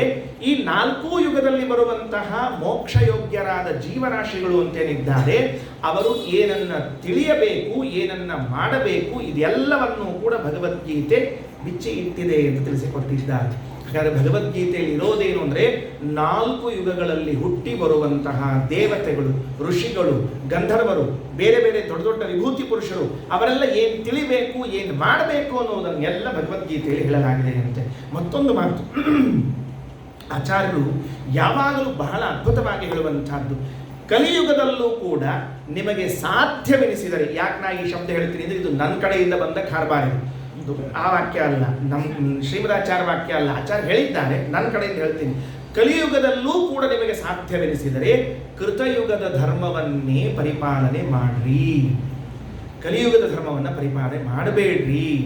ನಾವೇನು ಮಾಡ್ತೀವಿ ಅಂದರೆ, ಸರಳವಾಗಿ ಯುಗದ ಮೇಲೆ ಹಾಕಿ, ಅಲ್ಲ ಆಚಾರ ಈಗ ಇಷ್ಟು ಮುಂದುವರೆದ ಕಲಿಯುಗ, ಎಲ್ಲಿ ಮತ್ತದ ಮಡಿ ಅದ ಮೈಲಿಗೆ, ಅದ ಮಡಿ ಅದ ಮೈಲಿಗೆ ಅಂತ, ಅದ ಮಡಿ ಅದ ಮೈಲಿಗೆ ಅಂತ ಕೂತ್ಕೊಳ್ತೀರಿ. ನೀವು ಮುಂದೆ ಬರಬೇಕು, ನಾವು ಮುಂದೆ ಹೋಗ್ಬೇಕು. ಎಲ್ಲಿ ಹೋಗ್ಬೇಕು? ಮುಂದೆ ಯಮದೇವ್ರು ಮುಂದೆ ಹೋಗ್ಬೇಕಂತ. ತಪ್ಪು. ಶ್ರೀಮದಾಚಾರ್ಯ ಸಿದ್ಧಾಂತ ಅದಲ್ಲ. ಇಲ್ಲೂ ಹೇಳಿದ್ದಾರೆ, ಆಧರಣ ಉಪನಿಷತ್ತಿನ ಭಾಷೆಯಲ್ಲೂ ಹೇಳುತ್ತಾರೆ, ಮಹಾಭಾರತ ತಾತ್ಪರ್ಯದಲ್ಲೂ ಹೇಳುತ್ತಾರೆ. 3 ಕಡೆಗೆ ಆಚಾರ್ಯ ಈ ಮಾತನ್ನು ಉಲ್ಲೇಖ ಮಾಡ್ತಾರೆ. ಸದ್ಯಕ್ಕೆ ನನಗೆ ನೆನಪಿಗೆ ಬಂದ 3 ಗ್ರಂಥಗಳನ್ನು ಹೇಳ್ತಿದ್ದೀನಿ. ಏನಂತಾರೆ, ನೀವು ಯಾವುದೇ ಯುಗದಲ್ಲಿರಲಿ, ಕೃತಯುಗದಲ್ಲಿ ಇರ್ತೀರಿ, ಕೃತಯುಗದ ಧರ್ಮ, ದ್ವಾಪರದಲ್ಲಿ ಇದ್ದೀರಿ, ದ್ವಾಪರದ ಧರ್ಮ ಆಚರಣೆ ಮಾಡಬೇಡ್ರಿ, ಅಲ್ಲೂ ಕೃತಯುಗದ್ದೇ ಮಾಡ್ರಿ. ಅಲ್ರಿ, ಮತ್ತೆ ದ್ವಾಪರದ್ದು ಏನು ಮಾಡಬೇಕು? ಅಶಕ್ತರಿಗಾಗಿ ಮಾಡಿದ್ದದು, ನಿಮಗಾಗಿ ಅಲ್ಲ. ಕಲಿಯುಗದಲ್ಲಿ ಏನು ಮಾಡಬೇಕು? ಅಶಕ್ತರಿಗಾಗಿ ಮಾಡಿದ್ದು, ನಿಮಗಲ್ಲ. ನಿಮಗೆ ಪೂರ್ಣ ದೇಹ ದಾರ್ಢ್ಯ ಇರುವಾಗ, ಬುದ್ಧಿ ಕೆಲಸ ಮಾಡ್ತಾ ಇರುವಾಗ ಕೃತಯುಗದ ಧರ್ಮವನ್ನೇ ಮಾಡ್ರಿ. ಯಾಕೆ ಅಂದರೆ, ಕೃತಯುಗದ ಧರ್ಮ ಅಂದರೆ 100% ಧರ್ಮ, ಕಲಿಯುಗದ ಧರ್ಮ ಅಂದರೆ 25% ಧರ್ಮ. ನೆನಪಿಟ್ಟುಕೊಳ್ಳ್ರಿ, ಕಲಿಯುಗದಲ್ಲಿ ಧರ್ಮಾಚರಣೆ ಮಾಡಿದ್ದು ಪೂರ್ಣ ಧರ್ಮಾಚರಣೆ ಅಲ್ಲ, 25% ಅಷ್ಟೇ ಇದ್ದದ್ದು. ಕೃತಯುಗದ ಧರ್ಮ ಇದು 100%. ಹಾಗಾದರೆ ನೀವು ಮಾಡುವಾಗ ಇಲ್ಲೂ ಕೂಡ ಅದನ್ನೇ ಮಾಡ್ರಿ ಅಂತ ಶ್ರೀಮದಾಚಾರ್ಯರು ಹೇಳ್ತಾರೆ. ನಾವು ಪ್ರಯತ್ನಪೂರ್ವಕವಾಗಿ ಹೆಚ್ಚೆಚ್ಚು ಮಾಡ್ತಾ ಹೋದಷ್ಟು ಒಳ್ಳೆಯದು. ಆದ ಮೇಲೆ ಮತ್ತು ಹಂಗಾರೆ ಯಾರು ಮಾಡಿದರೆ ಈ ಧರ್ಮಗಳನ್ನೆಲ್ಲ ಅಂದರೆ, ಪಾಂಡವರಿಂದ ಪ್ರಾರಂಭ ಮಾಡಿಕೊಂಡು ಕ್ಷೇಮಕ ರಾಜನವರೆಗೂ ಎಲ್ಲರೂ ಈ ಭಗವದ್ಗೀತೆಯಲ್ಲಿ ಹೇಳಲಾದ ಕೃತಯುಗದ ಧರ್ಮವನ್ನೇ ಆಚರಣೆ ಮಾಡ್ತಾರೆ. ಕ್ಷೇಮಕ ರಾಜನಾದ ಮೇಲೆ ಅಂದರೆ ಪಾಂಡವರ ಪರೀಕ್ಷಿತನ ಮುಂದೆ 4-8 ತಲೆಮಾರುಗಳು ಹೋಗಬೇಕು. ಅದಾದ ಮೇಲೆ ಕ್ಷೇಮಕ ಅಂತ ಬರ್ತಾನೆ. ಅಲ್ಲಿಯವರೆಗೂ ಪಂಚರಾತ್ರದಲ್ಲಿ ಹೇಳಲಾದ ಧರ್ಮಗಳು, ಗೀತೆಯಲ್ಲಿ ಬಂದದ್ದನ್ನೇ ಆಚರಣೆ ಮಾಡ್ತಾರೆ. ಮುಂದೆ ಕಲಿಯುಗ ಪ್ರಾರಂಭವಾದ ಮೇಲೆ ಅದೆಲ್ಲವೂ ನಿಂತು ಹೋಗುತ್ತದೆ ಅಂತ ಇಲ್ಲಿಯವರೆಗೆ ಹೇಳ್ತಾ, ವೇದಾರ್ಥಪೂರಕಂ ಜ್ಞೇಯಂ ತಥೈವ ತೇನ ಗೀತಾಯಾಃ ನಾಸ್ತಿ ಶಾಸ್ತ್ರಂ ಸಮಂ ಕ್ವಚಿತ್. ವೇದಾರ್ಥಪೂರಕಂ ಜ್ಞೇಯಂ ಪಂಚರಾತ್ರಂ ಯಥೋಖಿಲಂ. ಗೀತೆಗೆ ಸಮಾನವಾದ ಶಾಸ್ತ್ರ ಮತ್ತೊಂದಿಲ್ಲ. ತತ್ ಸಂಕ್ಷೇಪ ಎಂದು ಪಂಚರಾತ್ರದ ಸಂಕ್ಷೇಪವೇ ಭಗವದ್ಗೀತೆ ಅಂತ ಕರೆಸಿಕೊಳ್ಳುವಂತಹದ್ದಾಗಿದೆ. ಅವಶ್ಯವಾಗಿ ಭಗವದ್ಗೀತೆಯನ್ನು ಆಲಿಸರಿ ಅಂತ ಶ್ರೀಮದಾಚಾರ್ಯರು ಬ್ರಹ್ಮವೈವರ್ತ ಪುರಾಣದ ವಾಕ್ಯಗಳನ್ನು ತಂದು ಭಗವದ್ಗೀತೆಯ ನಿಜರೂಪ ಏನು ಎಂಬುದನ್ನು ನಮಗೆ ತೋರಿಸಿಕೊಟ್ಟಿದ್ದಾರೆ. ಕೊನೆಯ ವಾಕ್ಯ ಮುಕ್ತಾಯ ಮಾಡ್ತಾ ಇದ್ದೀನಿ ಪ್ರವಚನವನ್ನು. ಆಗಲೇ ಮೊದಲನೇದೊಂದು ಶ್ಲೋಕ ಹೇಳಿದ್ದೆ, ಗಂಗಾ ಗೀತಾ ಚ ಗಾಯತ್ರಿ ಗೋವಿಂದೇತಿ ಹೃದಿಸ್ಥಿತೆ ಚತುರ್ಗಕಾರ ಸಂಯುಕ್ತೆ ಪುನರ್ಜನ್ಮ ನ ವಿದ್ಯತೆ. ನಾನು ಹೇಳುವಾಗ ಕ್ರಮ ಹೀಗೆ ಹೇಳಿದೆ, ಗಂಗಾ ಗಾಯತ್ರಿ ಗೀತಾ ಗೋವಿಂದ, ಗ ಗಾ ಗೀ ಗೋ ನೆನಪಿರಲಿ ಅಂತ. ವ್ಯಾಸರು ಯಾಕೆ ಹಾಗೆ ಶ್ಲೋಕ ರಚನೆ ಮಾಡಿದ್ದಾರೆ? ಗಂಗಾ ಗೀತಾ ಗಾಯತ್ರಿ ಅಂತ ಗೀತೆಯನ್ನ ಮೊದಲು ಇಟ್ಟು ಗಾಯತ್ರಿಯನ್ನು ನಂತರದಲ್ಲಿ ಇಟ್ಟಿದ್ದಾರಲ್ಲ, ಯಾಕೆ ಅಂತ ಕೇಳಿದ್ರೆ ಅದಕ್ಕೊಂದು ರಹಸ್ಯವನ್ನು ಶ್ರೀಮದ್ ಆಚಾರ್ಯ ತಿಳಿಸಿಕೊಡ್ತಾರೆ. 4 ವೇದಗಳಿಗಿಂತಲೂ ಅತ್ಯಧಿಕವಾಗಿ ಶ್ರೇಷ್ಠವಾದದ್ದು ಮಹಾಭಾರತ ನಮ್ಮ ಸಿದ್ಧಾಂತದಲ್ಲಿ. ದೊಡ್ಡ ವಿಚಾರ. ಅಪೌರುಷೇಯವಾದ ಆಗಮವೂ ಕೂಡ ನಮ್ಮ ಶ್ರೀಮದಾಚಾರ್ಯ ದೃಷ್ಟಿಯಲ್ಲಿ, ವೇದವ್ಯಾಸ ದೇವರ ದೃಷ್ಟಿಯಲ್ಲಿ ಚಿಕ್ಕದು. ಮಹಾಭಾರತ ಇದೆಯಲ್ಲ, ಇದು ಪೌರುಷೇಯವಾಗಿದ್ರೂ ಕೂಡ ವೇದಾದಪ್ಯುತ್ತಮಂ ಚಕ್ರೆ ಮಹಾಭಾರತ ಉತ್ತಮ. ವೇದಕ್ಕಿಂತಲೂ ಉತ್ತಮವಾಗಿರುವಂತಹ ಮಹಾಭಾರತವನ್ನು ಬರೆದುಕೊಟ್ಟಿದ್ದಾರೆ. ಪಂಚಮ ವೇದ ಅನಿಸಿಕೊಳ್ಳುವಂತಹದ್ದಾಗಿದೆ ಅಂತ ಹೇಳಿದ್ದಾರೆ. ಹಾಗಿದ್ರೆ ಗಾಯತ್ರಿ ನೆಕ್ಸ್ಟು, ಗೀತೆ ಫಸ್ಟು. ಸಹಜದ. ಗಾಯತ್ರಿ ಅಪೌರುಷೇಯವಾದ ವೇದವಾದರೂ ಕೂಡ ಅದಕ್ಕಿಂತಲೂ ಹೆಚ್ಚಿನದ್ದು ಯಾವುದು ನಮ್ಮ ಸಿದ್ಧಾಂತದಲ್ಲಿ, ಶ್ರೀಮದಾಚಾರ್ಯ ಸಿದ್ಧಾಂತದಲ್ಲಿ? ಮಹಾಭಾರತದಲ್ಲಿ ಬರುವಂತಹ ಗೀತೆ ದೊಡ್ಡದಾದ್ದರಿಂದ ಗಂಗಾ ಗೀತಾಚ ಗಾಯತ್ರಿ ಅನ್ನುವ ಕ್ರಮ ಇದು ಆ ಅರ್ಥದಲ್ಲಿ ಸರಿಯಾಗಿದೆ. ಇದರಲ್ಲಿ ಮಹಾಭಾರತ ಏನಾಯಿತು ಅಂದರೆ, ಮಹಾಭಾರತವೆಂಬುವಂತಹ ಗ್ರಂಥ ಇದು ಶ್ರೇಷ್ಠ ಅಂತ ತಿಳಿದುಕೊಂಡು ಬಾಯಿಯಿಂದ ಬಾಯಿಗೆ ಬಂದ ಮಾತಲ್ಲ, ಪರೀಕ್ಷೆಗೆ ಒಳಪಡಿಸಿ ಮಹಾಭಾರತ ಇದು ಶ್ರೇಷ್ಠ ಗ್ರಂಥ ಅಂತಾದದ್ದು ತೂಕ ಹಾಕ್ತಾರೆ. ತೂಕದ ವ್ಯಕ್ತಿ ಅಂತ ಕರೀತಾರಲ್ಲ, ಹಾಗೆ ತುಲಾಭಾರವನ್ನು ಮಾಡ್ತಾರೆ. ಹಿಂದಕ್ಕೆಲ್ಲ ಅಳೆಯುವ ಸಾಧನ ಯಾವುದಾಗಿತ್ತು ಅಂತ ಕೇಳಿದ್ರೆ ತುಲಾಭಾರ. ತಕ್ಕಡಿ ಒಳಗೆ ಹಾಕಬೇಕು, ತೂಗಬೇಕು, ತೂಗಿದಾಗ ಇದು ಶ್ರೇಷ್ಠ ಇದು ಕನಿಷ್ಠ ಅಂತ ಗೊತ್ತಾಗಬೇಕು. ಹಾಗೆ ಎಲ್ಲ ವೇದಗಳನ್ನು ಒಂದು ಕಡೆಗೆ ಹಾಕಿದ್ದಾರೆ, ಮಹಾಭಾರತವನ್ನು ಒಂದು ಕಡೆಗೆ ಇಟ್ಟಿದ್ದಾರೆ. ಮಹಾಭಾರತ ವೇದಗಳು ಅಂದರೆ 2 ಜಾಗದಲ್ಲಿ ಒಂದೊಂದು ಮಣಿಗಳನ್ನು ಇಟ್ಟು ಅವುಗಳಲ್ಲಿ ವೇದವನ್ನು ಮಹಾಭಾರತವನ್ನು ಆವಾಹನ ಮಾಡಿ, ಹೇಗೆ ಅಡಿಕೆ ಬೆಟ್ಟದಲ್ಲಿ ಗಣಪತಿಯನ್ನ, ಇಂದ್ರನನ್ನ, ಚಂದ್ರನನ್ನ, ವರುಣನನ್ನ, ವಿಷ್ಣುವನ್ನೇ ಆವಾಹನೆ ಮಾಡುವ ಮಹಾ ಸಮರ್ಥರು ನಾನು. ನಮ್ಮ ಯೋಗ್ಯತಾ ಏನ್ರಿ? ಒಂದು ಅಡಿಕೆ ಬೆಟ್ಟದಾಗ ವಿಷ್ಣುನೇ ತಂದು ಕೂಡಿಸ್ತೀವಿ, ಗಣಪತಿ ತಂದು ಕೂಡಿಸ್ತೀವಿ. ಆಮೇಲೆ ಚಿಕ್ಕ ಚಿಕ್ಕ ಮಣಿಗಳಲ್ಲಿ 2 ಇಟ್ಟು ತಕ್ಕಡಿಯಲ್ಲಿ ಹಾಕಿ ತುಲಾಭಾರ ಮಾಡಿದಾಗ ಮಹತ್ವಾತ್ ಭಾರವತ್ವಾಚ್ಚ ಮಹಾಭಾರತ ಮುಚ್ಚತೆ ನಿರುಕ್ತಮಸ್ಯ ಯೋ ವೇದ ಸರ್ವಪಾಪೈ ಪ್ರಮುಚ್ಚತೆ ಅಂತ ಮಹಾಭಾರತ ಶ್ರೇಷ್ಠವಾಯಿತು. ಸರಿ, ಮಹಾಭಾರತವು ಶ್ರೇಷ್ಠ ಅಂತ ಪ್ರಶ್ನೆ ಬಂತು. ಮಹಾಭಾರತದಲ್ಲೂ ಶ್ರೇಷ್ಠವಾದದ್ದು ಯಾವುದಾದ್ರೂ ಇದೆಯಾ ಅಂತ ಕೇಳಿದ್ರೆ ಶ್ರೀಮದಾಚಾರ್ಯ ಅಂತಾರೆ, ಮಹಾಭಾರತದಲ್ಲೂ ಭಗವದ್ಗೀತೆ ಶ್ರೇಷ್ಠವಾದದ್ದು. ಇನ್ನೊಂದಿದೆ ವಿಷ್ಣು ಸಹಸ್ರನಾಮ ಅಂತ, ಅದರ ಪ್ರಸಂಗ ಇಲ್ಲ ಆದ್ದರಿಂದ ಇದನ್ನು ಹೇಳ್ತಿದ್ದೀನಿ. ಅದರ ಪ್ರಸಂಗ ಇದ್ದಾಗ ಅದನ್ನು ಜೊತೆಗೆ ಸೇರಿಸಿಕೊಳ್ಳ್ರಿ.